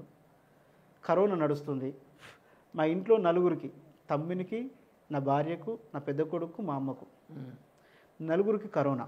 నాన్న చనిపోయిన సమయంలో నలుగురికి కరోనా ఉంటే నేను ఒక్క వ్యక్తిని, నా చెల్లె, నా బావ నాకు అండగా నిలబడకపోతే ఆ రోజు నా కుటుంబం అంతా విచ్ఛిన్నమైపోయేది. మేమంతా ఎంత దారుణమైన పరిస్థితి, ఎంత దారుణమైన అట్రాసిటీని ఎదుర్కొన్నామంటే ఆ క్షణంలో కనీసం లీడర్గా నీ కోసం పనిచేసిన ఒక వ్యక్తికి, కుటుంబానికి కనీస భరోసా కల్పించలేకపోయాడు గాదర్ కిషోర్. కనీస భరోసా, అరే మేము ఉన్నాం, మీరు అధైర్యపడకండి, నువ్వు నాకేం డబ్బులు ఇవ్వాల్సిన పని లేదు, నువ్వు నాకు వచ్చేం చేయాల్సిన పని లేదు, కనీస భరోసా కల్పించలేకపోయాడు. మాట ధైర్యం. ఇంతకుముందు మీకు చెప్పినా కదా, ఎవరైతే ఒక లీడర్ని నమ్ముకొని, ఒక రెడ్డి లీడర్ని నమ్ముకొని మా నాన్న కాంగ్రెస్ పార్టీని కాదని బీఆర్ఎస్ పార్టీలో చేరిండని, ఆ రెడ్డి లీడర్ కూడా కనీసం పరామర్శకు రాలేదన్న. ఎంత దారుణం అంటే మొత్తం ఒక వెలేసిండ్రు. అంటే నక్కల నరసయ్య అనేట ఆయన వ్యక్తి చనిపోతే ఈ కుటుంబంలో రాజకీయంగా చేసేటోళ్ళు ఎవరు లేరు, ఈ రాజకీయంగా వీళ్ళను సమాజ్ చేసినాము, వీళ్ళని వెలేస్తున్నాము అన్నట్టుగా వెలేసిండ్రు. అయితే ఇప్పుడు కరోనా పీరియడ్లో అన్న స్టార్టింగ్ వచ్చినటువంటి ఫస్ట్ వేవ్ అప్పుడు ఫస్ట్ కొద్ది రోజులు భయపడ్డారు, దానికి కావాల్సిన ప్రికాషన్స్ పాటించి చేశారు. కానీ క్రమంగా కొద్ది రోజులు గడిచిన తర్వాత అవగాహన వచ్చిన తర్వాత అందరు కూడా వచ్చి పలకరేయడము, కలుసుకోవడము, చేతులు వేయడము, మాస్క్ పెట్టుకొని కూడా అట్లా ఇట్లా షేక్ హ్యాండ్ ఇచ్చేటప్పుడు చేశారు. ఫోన్లో పరామర్శ కూడా లేదన్నా. నేను నాన్న చనిపోయిన నెక్స్ట్ డే అదే గాదర్ కిషోర్ గారికి ఇప్పటికి నాకు అక్కడ రికార్డు ఉంది. నేను వారికి మెసేజ్ పెట్టిన, అన్న మా నాన్న చనిపోయిండు, మా ఇంటి పెద్ద దిక్కును కోల్పోయింది, చాలా కృంగిపోయి ఉన్నాము, ఈ సమయంలో మీ ఆపన్న హస్తం మాకు అవసరము, మా తండ్రి స్థానంలో మిమ్మల్ని గౌరవించుకునే అవకాశం మాకు ఇవ్వండి, మమ్మల్ని కూడా దృష్టిలో పెట్టుకొని కాపాడండి అని చెప్పేసి నేను నా స్వహస్తాలతో మెసేజ్ పెట్టిన. రెస్పాన్స్ రాలే. 5వ రోజు, 10వ రోజు, నెల రోజులు ఏ రోజు కూడా కనీసం పరామర్శించినప్పుడు నాకు ఆ రోజు అనిపించింది, అప్పటి వరకు కూడా రాజకీయాలు నా కుటుంబంలో ఉన్న, నా బ్లడ్లో ఉన్నా కూడా నేను ఏ రోజు కూడా రాజకీయం చేయాలని అనుకోలే. అంటే కేవలం నేను పొలిటికల్గా ఎలివేట్ లేకపోవడం వల్లనే కదా ఈరోజు నీకు కనపడలే. నేను కూడా రాజకీయం చేస్తా, బరాబర్ చేస్తా.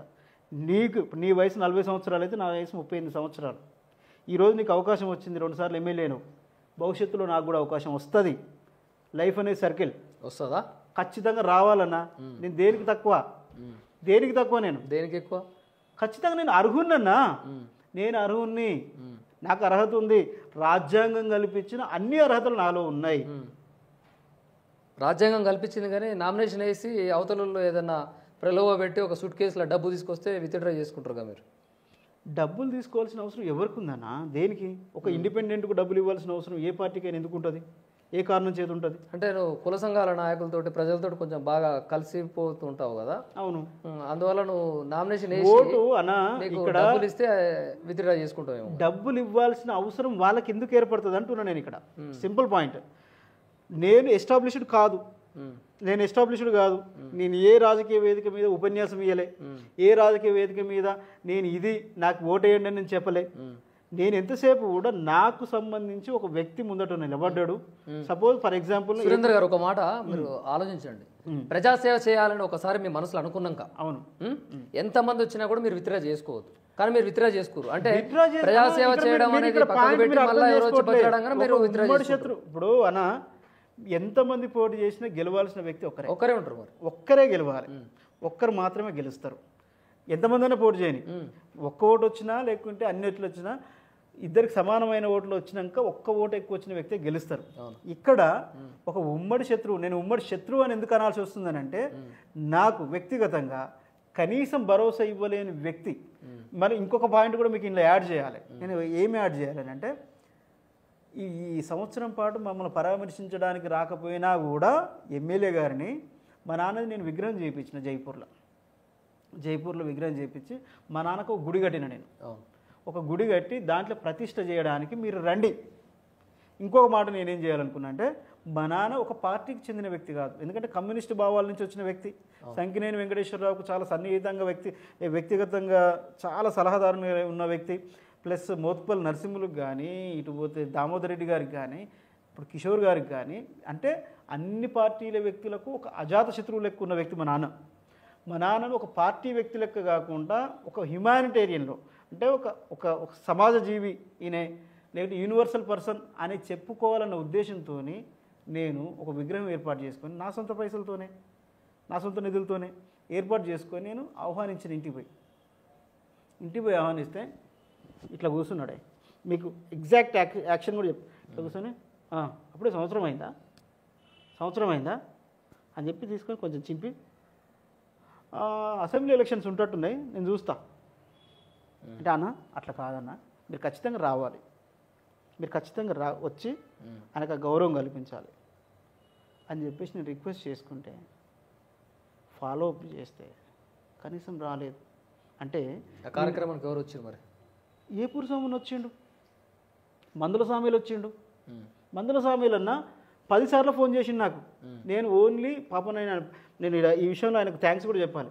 నేను కేవలం వాట్సాప్లో ఆయన గ్రీటింగ్ పెట్టిన, ఇన్విటేషన్ పెట్టి అన్న నాన్నది విగ్రహం పెడుతున్నా, మీరు రావాలన్నా, మీరు ఖచ్చితంగా వచ్చిపోవాలన్నా అని చెప్పిన. నాన్న మీద ఒక పాట చేయించిన నేను, ఏపూరు సోన గారు చేసిండ్రు. మందుల సామెలన్న ఆ రోజు కనీసం 10 సార్లు ఫోన్ చేశారు, తమ్మి నేను వస్తున్నా, తమ్మి నేను వస్తున్నా అని చెప్పి వచ్చి మా నాన్నకు నివాళులర్పించి దండేసి నివాళులర్పించి నమస్కారం పెట్టిపోయిండు. ఆ కృతజ్ఞత ఎందుకు ఉండదన్న? మందుల సామేల్ గారు మీరు పెట్టిన ఒక గ్రీటింగ్ కార్డు అయితే ఇన్విటేషన్ కార్డు ఉంటేనే వచ్చినటువంటి వ్యక్తి అందరు కూడా ఆయనని బోలా మనిషి అంటుంటారు. అవునన్న. అలాంటి వ్యక్తికి మీరు ఏంటి అనేది కూడా తెలియాలంటే మీరు కనీస ప్రయత్నం చేయాలి.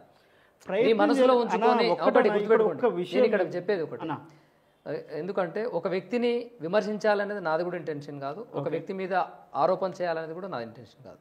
వాస్తవాలు తెలియజేయడం కోసమే ఈ ఇంటర్వ్యూ. ఏదైనా నాకు తెలిసినటువంటి మీ సన్నిహితుల ద్వారా మీరు కాంగ్రెస్ పార్టీకి కావచ్చు, మందుల సామేల్ ఎమ్మెల్యే గారికి కావచ్చు, ఎడముఖం పెడముఖంగా ఉన్నారు అనే వార్తలు వచ్చిన తర్వాతనే మీతో ఇంటర్వ్యూకి మిమ్మల్ని అడగడం జరిగింది. ఎడముఖం పెడముఖం లేదన్న, ఇక్కడ ఒకటే అంశము. వారికి ఇంతకుముందు ఎమ్మెల్యే కాకముందు వారి పరిధి చాలా చిన్నది. వారికి ఉన్న చిన్న సర్కిల్ అంటే పరిచయస్తులు నియోజకవర్గ వ్యాప్తంగా ప్రతి గ్రామంలో ప్రతి ఇంట్లో పరిచయస్తులు ఉన్నారు. కానీ వారిని రెగ్యులర్గా కలిసే వాళ్ళు, రెగ్యులర్గా మాట్లాడే వాళ్ళు చాలా తక్కువ. ఏది ఎమ్మెల్యే కాకముందు. వన్స్ ఎమ్మెల్యే అయినాక అంటే బెల్లం చుట్టూ ఈగలు మూగినట్టు, బెల్లం చుట్టూ, ఈ మాట వాడడానికి నేనేం సంకోచించట్లేదు, బెల్లం చుట్టూ ఈగలు మూగినట్టు పార్టీ వాళ్ళు, పార్టీయేతరులు, ఇంతకుముందు పాత పార్టీ వాళ్ళు ఆయన చుట్టూ మారడం వల్ల ప్లస్ ప్రభుత్వ కార్యక్రమాలు, అధికారిక కార్యక్రమాలు, పార్టీ కార్యక్రమాల వల్ల వారికి సమయం లేకుండా ఉంటుంది. నేను కూడా అర్థం చేసుకోగలను ఆ విషయాన్ని.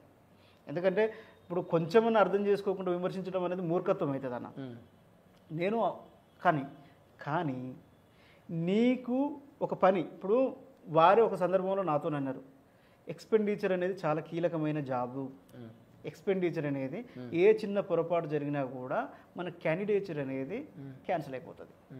ఈరోజు కూడా క్యాండిడేట్ దాని మీద ఏమైనా కంప్లైంట్ చేసి ఆ లెక్కలు కరెక్ట్గా మనం చెప్పలేకపోతే, ఎలక్షన్ కమిషన్ విధించినటువంటి నియమాలకు అనుగుణంగా మందుల సామేల్ గారి కార్యక్రమాలు జరిగినాయా? దానికి లోబడి ఖర్చు పెట్టారా లేకుంటే మించి పెట్టారా? చాలా క్లియర్గా ఉంటుంది. దాంట్లో SOR అని ఉంటుంది అన్న. SOR అంటే సర్వేలెన్స్ అబ్జర్వేటరీ టీమ్ ఏదో ఉంటుంది. వాళ్ళు ఇప్పుడు ఏది క్యాండిడేట్, ప్రధాన పార్టీల క్యాండిడేట్స్ ఎక్కడ క్యాంపెయిన్ చేసినా కూడా వాళ్ళు షాడో లాగా ఫాలో అవుతూ ఉంటారు. వీడియో ఎవిడెన్సెస్ ఉంటాయి, ప్లస్ ఫొటోస్ తీస్తారు. ఎంతమంది, ఇంకా చెప్పాలనంటే ఆ కార్యక్రమంలో జెండాలు ఎన్ని వాడిర్రు, క్యాప్లు ఎన్ని వాడిర్రు, ఎన్ని వెహికల్స్ వాడిర్రు, మన క్యాంపెయినింగ్ వెహికల్స్ ఎన్ని ఉన్నాయి, ఇవన్నీ కూడా వాళ్ళు రికార్డ్ చేస్తారన్న. దాన్ని మనం ఏమి చేయడానికి లేదు. గవర్నమెంట్ కాడ ఒక లెక్క ఉంటుంది. ఆ లెక్క ప్రకారం మనం ఖచ్చితంగా వాళ్ళకి ఎవిడెన్సెస్ ఇవ్వాల్సి ఉంటుంది. మేము చేసింది అదే. అయితే సురేందర్ అనే వ్యక్తి పార్టీలో ఉన్నాడు, ప్రజాసేవలో ఉన్నాడు అన్న. అయితే ఈ ప్రత్యేకంగా మళ్ళీ ఒక జ్యోతిరావు పూలే అండ్ అంబేద్కర్ ఆశయాల కోసం ఒక ట్రస్ట్ పెట్టారా ఏంటిది అని నేను ఒక వ్యక్తిగా ఇదైనా కూడా నా మూలాలు నాకు తెలుసు అన్న. నా పుట్టుక నాకు తెలుసు, నా పుట్టుక వాసనలు నాకు తెలుసు. ఏంటిది అది ఆర్గనైజేషనా లేకపోతే? పూలే అంబేద్కర్ ఆశయ పోరాట సమితి. కామ్రేడ్ ఈదుల వీరపాపన్న గారు మొదలుపెట్టిరు. దాన్ని మొదలుపెట్టినప్పుడు వారు నన్ను ఆహ్వానించారు. తమ్ముడు మీలాంటి యాక్టివిస్టు దీంట్లోకి వస్తే ఈ సంస్థ అనేది విస్తరిస్తుంది, వారి ఆశయాలకు మనం పోరాటం చేసి ఉన్నతంగా వారి ఆశయాలను మనం ప్రజల్లోకి తీసుకుపోవడానికి అవకాశం ఉంటుంది అని ఆహ్వానించినప్పుడు వారి ఆహ్వానాన్ని మన్నించి నేను ఇప్పుడు దాంట్లో రాష్ట్ర అధ్యక్షులుగా ఉన్నా. అన్నగారు వ్యవస్థాపక అధ్యక్షులుగా ఉన్నారు, నేను రాష్ట్ర అధ్యక్షులుగా ఉన్నా. విస్తృతమైన కార్యక్రమాలు చేస్తున్నాం. రీసెంట్గా గద్దరన్న సంవత్సరికం ఆగస్టు 20 తారీఖు నాడు గద్దరన్న కూతురు వెన్నెలక్క గారిని పిలిచి వారి చేతుల మీదుగా నివాళి కార్యక్రమం చేసినాం. ప్లస్ కార్పోతుల అంజన్న మా ప్రాంతంలో అంటే తుంగతుర్తి నియోజకవర్గ ప్రాంతంలో ఒక ప్రజానాట్య మండలికి సంబంధించి ఒక ఎపిటోమ్ లాంటి వ్యక్తి, అంటే చాలా జనీత్ లాంటి వ్యక్తి, ఆ వ్యక్తికి కూడా నివాళి అర్పించే కార్యక్రమం చేసి చాలా గొప్పగా చేసినాం. అంటే ఇటువంటి కార్యక్రమాలు చేస్తున్నాం. గ్రామాల్లో విగ్రహాల ఏర్పాటు, అంటే మహనీయుల కొందరు అంటారు, కొందరు అవగాహన లేకుంటే విగ్రహాలు పెట్టడం వల్ల ఏమొస్తుంది అంటే, విగ్రహాలను చూసినప్పుడైనా వారి ఆశయాల కోసం పోరాడాలన్న కసి పెరుగుతుంది. దానికోసం అనేది విగ్రహాలు ఏర్పాటు చేయాలని కోరుకుంటున్నాం. అయితే ఒక విషయం చెప్పండి, కాంగ్రెస్ ప్రభుత్వం అధికారంలోకి వచ్చిన తర్వాత గద్దరన్న కూతురికి వెన్నెలక్కకి ఒక సముచిత న్యాయం కల్పించింది. అవును, దీన్ని మీరేమంటారు మీ మాటల్లో కాంగ్రెస్ ప్రభుత్వానికి? డెఫినెట్గా పెద్ద మనిషి బ్రతుకున్నప్పుడే వారిని ప్రభుత్వం గుర్తించుంటే ఇంకా సంతోషపడేవాళ్ళం. అట్లీస్ట్ కొన్ని దశాబ్దాల తర్వాతనైనా సరే వారి కుటుంబానికి ఇస్తే పైన గదరన్న కూడా సంతోషిస్తాడని ఖచ్చితంగా హర్షం వ్యక్తం చేస్తున్నాం. వెన్నెలక్క గారు కూడా చాలా ఉన్నతమైన వ్యక్తి, మరి ఏదో జనరల్ పర్సన్కి ఇచ్చిరని చెప్పడానికి లేదు. తను పిహెచ్డి చేసింది, ఉన్నత చదువులు చదివింది, ప్రజల పట్ల వాళ్ళ నాన్న చిన్నప్పటి నుంచి చూసుకుంటూ పెరిగింది, సమస్యల పట్ల అన్నిటి పట్ల అవగాహన ఉన్న వ్యక్తి. కంటోన్మెంట్లో త్రుటిలో ఎమ్మెల్యేగా ఓడిపోయినారు, అయినా సరే గవర్నమెంట్ గుర్తించి గద్దరన్న కూతురిగా ఆమెకు అవకాశం కల్పించడం అనేది డెఫినెట్గా హర్షం వ్యక్తం చేస్తున్నాం. మేము ప్రత్యక్షంగా కూడా కలిసి అభినందనలు తెలియజేసినాం. అక్కగారితో అవసరమైన సందర్భాల్లో మేము ముందుకు నడుస్తాం, మీరు నడిచే క్రమంలో మమ్మల్ని కూడా పట్టుకుపోండి, చేతులు పట్టుకుపోండి అని చెప్పేసి అడిగినాం. వారు కూడా చాలా సానుకూలంగా స్పందించారు. వెన్నెలక్క సారథ్యంలో కళాకారులకి కొత్త వారికి ఏమైనా ఆ యొక్క విభాగాలలో అవకాశాలు దక్కే అవకాశాలు ఉన్నాయా? ఖచ్చితంగా జరుగుతాయి అన్న. ఇప్పుడు ఒక కళాకారుని యొక్క ఆవేదన, కళాకారుని యొక్క కష్టాలు ఎట్లుంటాయో వెన్నెలక్క గారికి ప్రత్యక్షంగా తెలుసు. ఎందుకంటే ఒక తండ్రి కనీసం ఒక 4 నుంచి 5 దశాబ్దాల పాటు ఒక అలుపెరుగని ఒక వీరునిలాగా, ఒక ప్రజాయుద్ధలో ఒకలాగా మారి ఎన్ని సమస్యల మీద కొట్లాడిర్రో, ఎన్ని సమస్యల మీద పోరాటం చేసిండ్రో అవన్నీ ప్రత్యక్షంగా చూసుకుంటూ పెరిగిన బిడ్డ. ఆమె ఖచ్చితంగా కళాకారుడు అర్ధాకలతో ఉంటాడు, కళాకారుడు పస్తులు ఉంటాడు, కళాకారునికి ఆర్థిక కష్టాలు ఉంటాయి, కళాకారుల పిల్లల చదువులకు సంబంధించి ఇబ్బందులు ఉంటాయి. ఈ అంశాల పట్ల పూర్తి స్థాయిలో అవగాహన ఉంది. వారు ఆ అంశాలను ఖచ్చితంగా సార్ట్అవుట్ చేస్తారని మేమైతే నమ్ముతున్నాం. ఆమె ఈ కెపాబిలిటీ మీద, ఆమె కెపాసిటీ మీద మాకైతే పూర్తి స్థాయిలో విశ్వాసం ఉంది. వారు చేస్తారు కూడా. అలుపేరు గారి పోరాటం 30 ఏళ్ళుగా చేస్తున్నటువంటి మందకృష్ణ మాదిగ అన్న, ఆయనని కొంతమంది ద్రోహి అంటున్నారు, దానికి మీరేమంటారు? అన్న, మూర్ఖులు అన్నవాళ్ళు ఒకటే మాట, మూర్ఖులు. మందకృష్ణన్నను అర్థం చేసుకోలేకుండా ఆయనకు వ్యతిరేకంగా మాట్లాడేటోళ్ళు ఎవరైనా మూర్ఖులే. ఎందుకంటే మందకృష్ణన్న మాట్లాడింది కేవలం మాదిగ సమాజం కోసం అని చాలామంది భ్రమపడుతున్నారు. అది పొరపాటు. ఇప్పుడు ఒక వ్యక్తి చరిత్ర తెలియకుండా చరిత్ర సృష్టించలేడన్న. అట్లనే మందకృష్ణన్న పోరాటం అనేది కేవలం మాదిగ జాతి కోసం మాత్రమే పరిమితమైనది కాదు. వారి పోరాటం అనేది సమాజంలో ఉన్నటువంటి సబ్బండ వర్గాలకు సంబంధించి వికలాంగులు ప్లస్ మహిళలు, అనారోగ్యంతో ఉన్నటువంటి నిరుపేదలు, ఎన్నో. ఆరోగ్యశ్రీ పథకం వచ్చింది. మీరు చెప్పండి, మీ అవగాహన మేరకు ఎవరి వల్ల వచ్చింది ఆ పథకం? ఎవరు పోరాటం వల్ల వచ్చింది? మందకృష్ణ వల్ల వచ్చింది.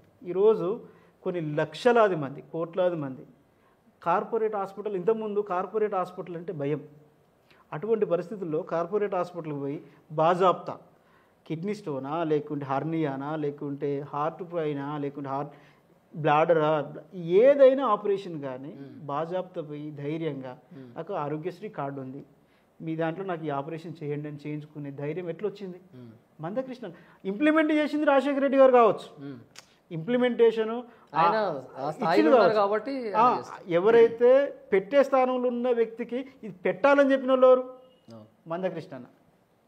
మందకృష్ణను విమర్శించడం అంటే ఆకాశం వైపు చూసి ఆకాశంలో ఉంచడం, వాళ్ళ ముఖం మీద పడుతుంది అన్న విషయం వాళ్ళకు అవగతం కావాలి. ఎస్సీ వర్గీకరణ అన్న జరిగితే ఎవరెవరికి లాభము, ఎవరెవరికి నష్టము, ఎందుకు అసలు ఆ వర్గీకరణ అనేది అవసరం అనేది తెలుగు ప్రజలందరికీ తెలియాలి.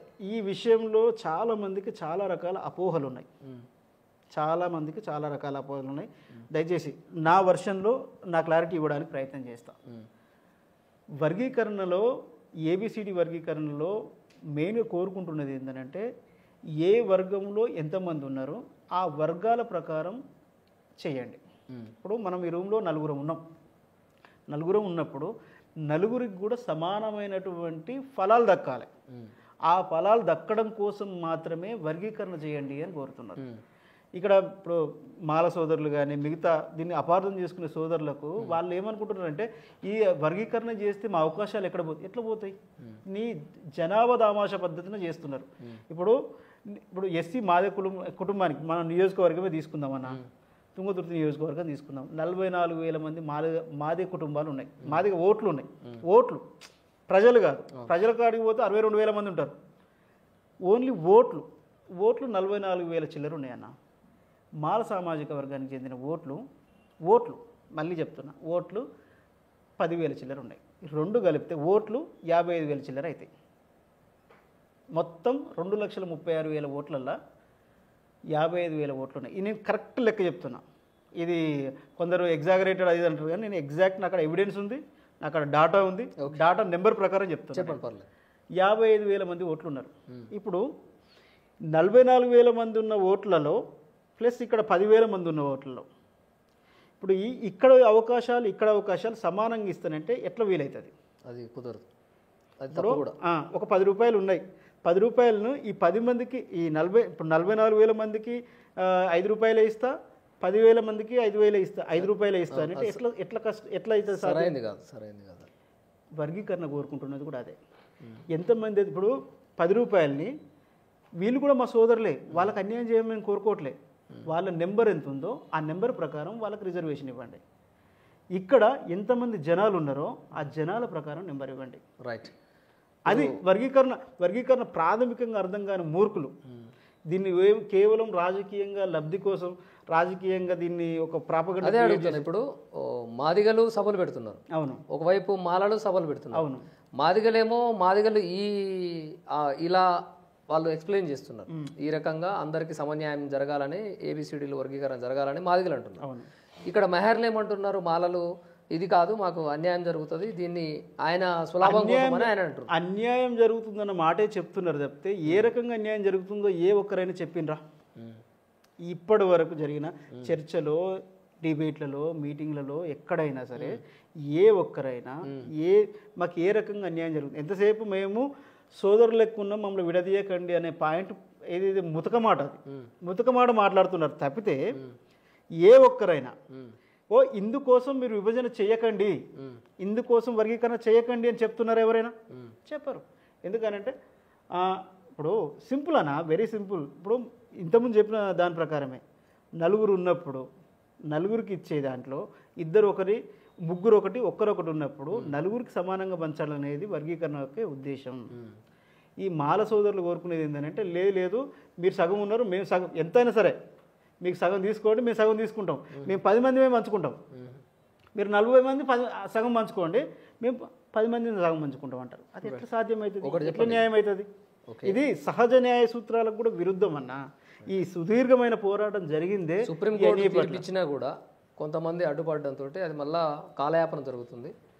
అది త్వరలో ఎస్సీ వర్గీకరణ. ఇప్పుడు శ్రీకృష్ణ కమిషను 2010-11 సమయంలో వాళ్ళ నివేదికనిచ్చారు, కానీ ఆ ఇంప్లిమెంటేషన్ జరుగుతానికి 2014 అయింది, జాప్యం అయింది. 2014 అయింది. అంటే చర్చలు జరుగుతాయి, నా అభ్యంతరాలు నేను చెప్తాను, నీ అభ్యంతరాలు నువ్వు చెప్తావు. అల్టిమేట్గా ఫైనల్గా ఏది మంచిదో ప్రభుత్వము లేకుంటే సుప్రీంకోర్టు గైడ్లైన్స్ ప్రకారం ఏదైతే జరగాలో జరుగుతుంది. ఎంతమంది అడ్డుపడ్డా, ఎన్ని సింహగర్జనలు పెట్టుకున్నా, ఎంతమంది ఇంకా వేరే గర్జనలు పెట్టుకున్నా కూడా నీలో న్యాయం ఉంటే, నీలో నిజమైన న్యాయం ఉంటే న్యాయం అనేది ఖచ్చితంగా జరుగుతుంది. కానీ వర్గీకరణ అనేది న్యాయమైన కోరిక, న్యాయమైన పోరాటము. ఈ పోరాటం అనేది సుదీర్ఘంగా కనీసం 30 సంవత్సరాల నుంచి జరుగుతూ ఉంది. ఈ సుదీర్ఘ పోరాటంలో మందకృష్ణ అనేట ఆయన మాదిగ జాతి అనే దానికి చాలా చిన్న మాట అది. ఈ తెలంగాణ సమాజానికి, తెలుగు సమాజానికి, ఇంకా చెప్పాలంటే సౌత్ ఇండియా సమాజానికి ఒక కారణ జన్ముడు అని అనుకోవాలి.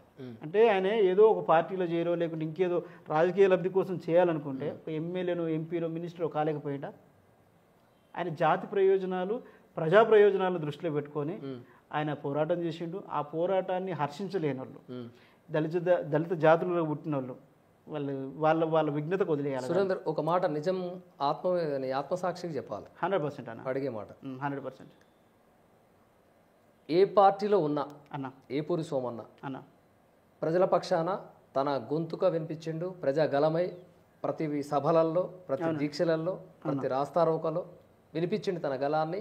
ప్రభుత్వం గద్దె దిగేలా తన గొంతుని పాట రూపకంలో తెలియజేసిండు. అవునన్న. అది ఒక వైపు అయితే, ఇప్పుడు అధికారంలో ఉన్నటువంటి రేవంత్ రెడ్డి గారికి ఏపూరి సోమన్న అత్యంత సన్నిహితులని చెప్పొచ్చు. అంత సన్నిహితంగా ఉన్నా కూడా ఇప్పటి వరకు ఏపూరి సోమన్నకు పదవి ఎందుకు రాలేదు? ఒకవేళ వస్తే ఏ పదవి వస్తుంది అనుకుంటారు మీరు? అన్న లేట్ అవుతుంది అన్న, అంతే. ఇప్పుడు ఏపూరి సోమన్న అనే వ్యక్తి, ఇప్పుడు నేను మందకృష్ణ అన్న గురించి మాట్లాడినా, అంతే రెస్పెక్ట్ సోమన్న మీద కూడా ఉంది నాకు. మందకృష్ణ మీద ఎటువంటి అభిప్రాయం, ప్రేమ, గౌరవం మీకుండడం ఓకే, సమాజానికి కూడా చెప్తున్నాను నేను, అంతే ప్రేమ ఉంది. కాకుంటే ఏంటంటే జాప్యం జరుగుతుంది, ఈరోజు కాకుండా రేపు ఖచ్చితంగా చట్టసభలోకి వెళ్తాడు, ఖచ్చితంగా ఉన్నత స్థాయిలో ఉంటాడు, ఆయన నమ్ముకున్న ప్రజలకు ఖచ్చితంగా సేవ చేస్తాడు. సురేందర్ ఎటువైపు ఉంటాడు మరి అప్పుడు? ఖచ్చితంగా ఇప్పుడు నా ముందు వ్యక్తిగా ముందు నాగలు ఎట్లా పోతే నేను అట్లా పోవాలన్నా, ఆ ముందు నాగలు నాకు ఏపూరు సోమన్న ఏ నిర్ణయం తీసుకున్నా, ఎటువంటి నిర్ణయం తీసుకున్నా అది ప్రజా ప్రయోజనార్థం అయితే ఖచ్చితంగా నేను సోమన్న వైపే. ఎందుకంటే నా జాతి బిడ్డగా, నా అన్నగా, సొంతం ఆయన చేసుకున్న భార్య నా సొంత మేనమామ కూతురు, నాకు అన్న. ఇవన్నీ పక్కకు పెడితే రాజకీయంగా ఆయన ఒక ఉన్నతమైనటువంటి ఒక పార్టీలో ఒక ఉన్నత స్థాయి వ్యక్తిగా నేను దగ్గరుండి చూసిన. ఆయన ఆలోచన విధానం కానీ ఆయన క్లారిటీ కానీ చాలా క్లియర్ ఉంది. కాకుంటే ఏంటంటే ఎవరైనా కూడా పక్కన తెలివైనని పెట్టుకోరే, తెలివైనని పెట్టుకోవడానికి ఇష్టపడరు. ఎందుకంటే ఎక్కడ మనకు ఈయన ప్రమాదం కలుగజేస్తాడు అన్నటువంటి భయం ఉంటుంది. ఆ భయం సోమన్న మీద చాలామందికి ఉన్నది. అందువల్ల జాప్యం జరుగుతుంది. దాని గురించి మనం ఆలోచించాల్సిన పని లేదు. ఏదో సామెత ఇంగ్లీష్లో ఒక ప్రోవర్బ్ ఉంటుంది, late is definitely better than never. Okay, super, definitely super. ఖచ్చితంగా ఆయన ఉన్నత స్థాయికి పోతాడు. ఆయనను నమ్ముకున్న వాళ్ళకు ఆయనకు సర్వీస్ ఎంత చేయాలన్నా కూడా ఫినాన్షియల్లీ చాలా వీక్ అన్న.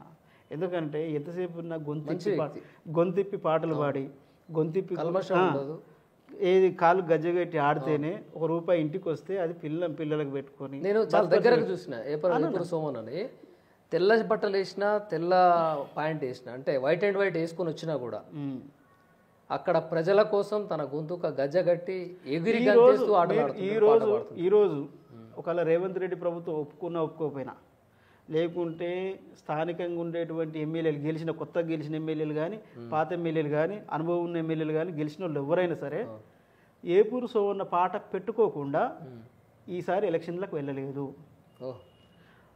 ఎవరు గెలిచినా కూడా వాళ్ళ దాంట్లో ఏపూరు సోమన్న పాట ఉంది. సూపర్. ఏపూరు సోమన్న పాట లేకుండా ఇప్పుడు బీఆర్ఎస్ పార్టీలకు చేరిండు సోమన్న. అక్కడ కూడా కేవలం తపన ఏంటంటే, ఒకవేళ అంటే ఇప్పుడు మేము ఒక పార్టీలో నిలబడి, అధికార ప్రతినిధి నిలబడి, చాలా ముఖ్యమైన నాయకునిగా నిలబడి, ఆల్రెడీ ఈ నియోజకవర్గానికి ఎమ్మెల్యేగా పనిచేస్తాడు, ఎమ్మెల్యేగా పోటీ చేస్తాడని అనౌన్స్ చేయబడ్డా కూడా ఆ పార్టీ విలీన దశ, అంటే పార్టీ ఎలక్షన్ వచ్చేసరికి ఒక పార్టీలో విలీనమై పక్కకి వెళ్ళిపోయింది. ఒక నమ్మకం కోల్పోయిన పరిస్థితుల్లో స్టేట్ గవర్నమెంట్లో ఉన్నటువంటి కీలక వ్యక్తులు పిలిచి, నీవు రా, నువ్వు మాతో రోజున ఉండు, నీకు మీ భవిష్యత్తు భరోసా కల్పిస్తాం. భవిష్యత్తు భరోసా అంటే నాకు తిండి పెట్టాలనా? తిండి కాదుగా పెట్టాల్సింది. అంటే భవిష్యత్ భరోసా అంటే నిన్ను నమ్ముకున్న వాళ్ళకి న్యాయం చేస్తానికి మేము ఒక ప్లాట్ఫామ్ క్రియేట్ చేస్తాం రా అంటేనే బీఆర్ఎస్లో చేరడం జరిగింది. అది చాలామంది మూర్ఖులకు అర్థం కాదు. ఇప్పుడు ఆయన పదవులు అనుభవించండి, ఎంతమంది ఏమన్నా ఆయన గ్రామ పంచాయతీ సర్పంచ్ అయ్యిందా? అంటే అప్పటికి కూడా అది యాదృచ్ఛికంగా అనుకోకుండా జరిగింది అని చెప్పేసి కూడా వార్తలు వచ్చినాయి. యాదృచ్ఛికమైన ఏదైనా కూడా అంటే సింపుల్ అన్న. ఇప్పుడు ఒక వైఎస్ఆర్టీపీ పార్టీలో అధినేత షర్మిలమ్మ, షర్మిలమ్మకు అత్యంత సన్నిహితంగా తిరిగిన వ్యక్తి, పార్టీ లేదు, పార్టీ ఏం చేయలేకపోతుంది, దీంట్లో మన భవిష్యత్తు ప్రశ్నార్థకం అవుతుందన్న క్షణంలో ఒక గవర్నమెంట్ రన్ చేస్తున్నటువంటి గవర్నమెంట్లో ఒక వర్కింగ్ ప్రెసిడెంట్ వ్యక్తి ఒక రెడ్ కార్పెట్ ఇచ్చి నువ్వు రా అన్నప్పుడు ఎట్లా తిరస్కరిస్తారు? అదొక వైపు.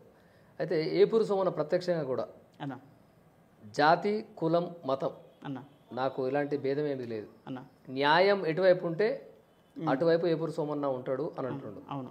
మరి అంత కరాఖండిగా మాట్లాడితే ఎవరు నచ్చుతారంటారు?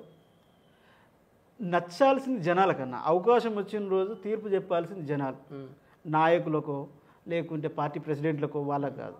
ఎవరైతే మనలో థ్రెట్గా ఫీల్ అయ్యే వాళ్ళకి ఎవరు నచ్చరన్నా. ఇప్పుడు నన్ను థ్రెట్గా ఫీల్ అయ్యే వాళ్ళు కొంతమంది ఉంటారు. ఒకవేళ నా నాలెడ్జో, లేకుంటే నా అప్రోచో, లేకుంటే నేను చేసే విధానమో, లేకుంటే దీన్ని నేను హ్యాండిల్ చేసే విధానమో నేను అందరికి నచ్చాలని లేదు, నచ్చను కూడా. ఇప్పుడు 10 మంది తీసుకుంటే 7గురికి నచ్చకపోవచ్చు నేను, కానీ నేను పనిచేసేది 2 కోసం. ఆ 2 కోసం నేను 7గురికి నచ్చకపోయినా పనిచేస్తాను. ఇప్పుడు సోమన్న కూడా అంతే. సోమన్న కూడా ఆయన తెలివిని దీన్ని మిగతా వాళ్ళు థ్రెట్గా ఫీల్ అవుతున్నారు. ఈయన ఒకవేళ పార్టీకి వస్తే, ఈయన ఒకవేళ అధికారంలోకి వస్తే, లేకుంటే ఈయన పదవిలోకి వస్తే, చైర్మనో లేకుంటే ఇంకా ఎక్సో వైయో జెడ్డో ఏదో ఒకటి వస్తే ఈయన స్థాయి అనేది పెరుగుతుంది. ఎందుకంటే ప్రజాదరణ కలిగినటువంటి నాయకుడు. ఇప్పుడు ఏపూరు సోమన్నను ప్లస్ సమ్ ఎక్స్ ఎమ్మెల్యేను పక్కన నిలబెట్టండి, నిలబెడితే జనాలందరూ అట్రాక్ట్ అయ్యేది సోమన్న కాడికి అవుతారు. వచ్చి ఫోటోలు తీసుకోవటము, లేకుంటే నమస్తే పెట్టడము, ఆయనను కలవడానికి ప్రయత్నం చేయటము, హ్యాండ్ షేక్ ఇస్తానికి ప్రయత్నం చేయటము, ఇవన్నీ ఎందుకు చేస్తారు? ప్రజాదరణ ఉంది. ప్రజాదరణ ఉన్నప్పుడు ఈయనకు అవకాశం కల్పిస్తే మాకంటే ఎత్తుకెదిగిపోతాడు.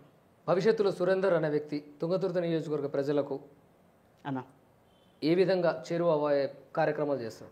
నేను ఎప్పుడు చేరువనే ఉన్నా, చేరువగానే ఉంటా. ఎందుకంటే నా లక్ష్యం అనేది మా నాన్నగారు ఇచ్చినటువంటి ఆశయం నుంచి వచ్చినటువంటి స్ఫూర్తితో పొందింది. నేనేదో ఒకరి కాడ ప్రాపకం కోసం, లేకుంటే ఎవడో నన్ను మొయ్యాలి, లేకుంటే ఇంకోటి చేయాలి అనే దాని మీద నేను ఎప్పుడు లేను. నేను చేసే విషయం పట్ల, నేను చేసే పనుల పట్ల నాకు చాలా స్పష్టత ఉన్నది. నాకు భవిష్యత్ ప్రణాళిక కూడా చాలా క్లియర్గా ఉన్నది. ముందు రానున్న భవిష్యత్తులో డెఫినెట్గా ప్రజలకు మెరుగైన సేవ చేయడానికి, అంటే ఒక వ్యక్తిగా చేయడం వేరు, ఒక సంస్థగా చేయడం వేరు, ఇంకొక రకంగా చేయడం వేరు. డెఫినెట్గా ఎక్కువ మందికి సర్వీస్ చేసేటువంటి అవకాశం నాకు కలుగుతుందని నేను నమ్ముతున్నా. ఎందుకంటే నాకు ఆ పొటెన్షియల్ ఉంది, నేను చేయగలను. ఖచ్చితంగా చేసే రోజు మాత్రం సమాజం గమనిస్తూనే ఉంటుంది కదా, చూస్తూనే ఉంటారు కదా. అన్న, మీరు మన తెలంగాణ రాష్ట్ర నాయకుల పట్ల మీకున్నటువంటి మీ పర్సనల్ ఒపీనియన్ రాపిడ్ ఫైర్గా ఒక మాటలో అన్న. కేసీఆర్ కారణ జన్ముడు. కేటీఆర్ అత్యుత్సాహం. సీఎం రేవంత్ రెడ్డి ఆలోచన ప్లస్ ఆలోచనతో కూడినటువంటి ప్రణాళికాబద్ధమైనటువంటి నిర్వహణ. షర్మిలమ్మ ఆలోచన గొప్పది, తొందరపాటు ఎక్కువ. మందుల సామెల్ మంచోడు అన్న, మంచోడు, మంచి మనిషి. కాకుండా ఏంటంటే ఆయన దృష్టిలో పోయిన విషయాలు మాత్రమే కాన్సన్ట్రేట్ చేయగలిగినటువంటి లిమిటెడ్ కలిగినటువంటి వ్యక్తి. ఏపూరి సోమన్న డెఫినెట్గా ఇప్పుడు ఇంతకుముందు గద్దరన్నను రీప్లేస్ అంటే గొంతులో కాదు, ఆలోచనలో కూడా బహుజన యుద్ధ నౌక. డెఫినెట్గా బహుజన రాజ్యాధికారం కోసం పోట్లాడే వాళ్ళలో ముందుండేటువంటి వ్యక్తి. మీ తుంగతుర్తి ప్రజలు మంచోళ్ళు, ఎవరు మంచి చేస్తారన్నా కూడా నమ్మేస్తారు. గుడ్డిగాను గుడ్డిగా నమ్మేది ఉంటే కిషోర్ని గెలిపియాలిగా. కర్రు కాల్చి వాత పెట్టడం ఖచ్చితంగా తెలిసిన వాళ్ళు. ఎక్కడ ఏదో సినిమాలో ఉంటుంది కదా, ఎక్కడ నెగ్గాలో తగ్గాలో తెలిసిన వాళ్ళు మా తుంగతుర్తి నియోజకవర్గ ప్రజలు. రైట్. ఇప్పటివరకు చూసాం కదా తుంగతుర్తి నియోజకవర్గ ఎమ్మెల్యే మందుల సామెల్ పట్ల ఉన్నటువంటి మనసులో వారిపైన ఉన్నటువంటి అభిమానం, అదేవిధంగా ఏపూరి సోమన్నపై ఉన్నటువంటి అభిమానం, తన చాటుకున్నటువంటి ఆవేదన మనతో పంచుకున్నందుకు, వారి అమూల్యమైనటువంటి సమయాన్ని మనకి ఇచ్చినందుకు సురేంద్ర గారికి మరొకసారి ధన్యవాదాలు. నమస్కారం అన్న. థ్యాంక్ యూ అన్న. Thank you. నమస్తే.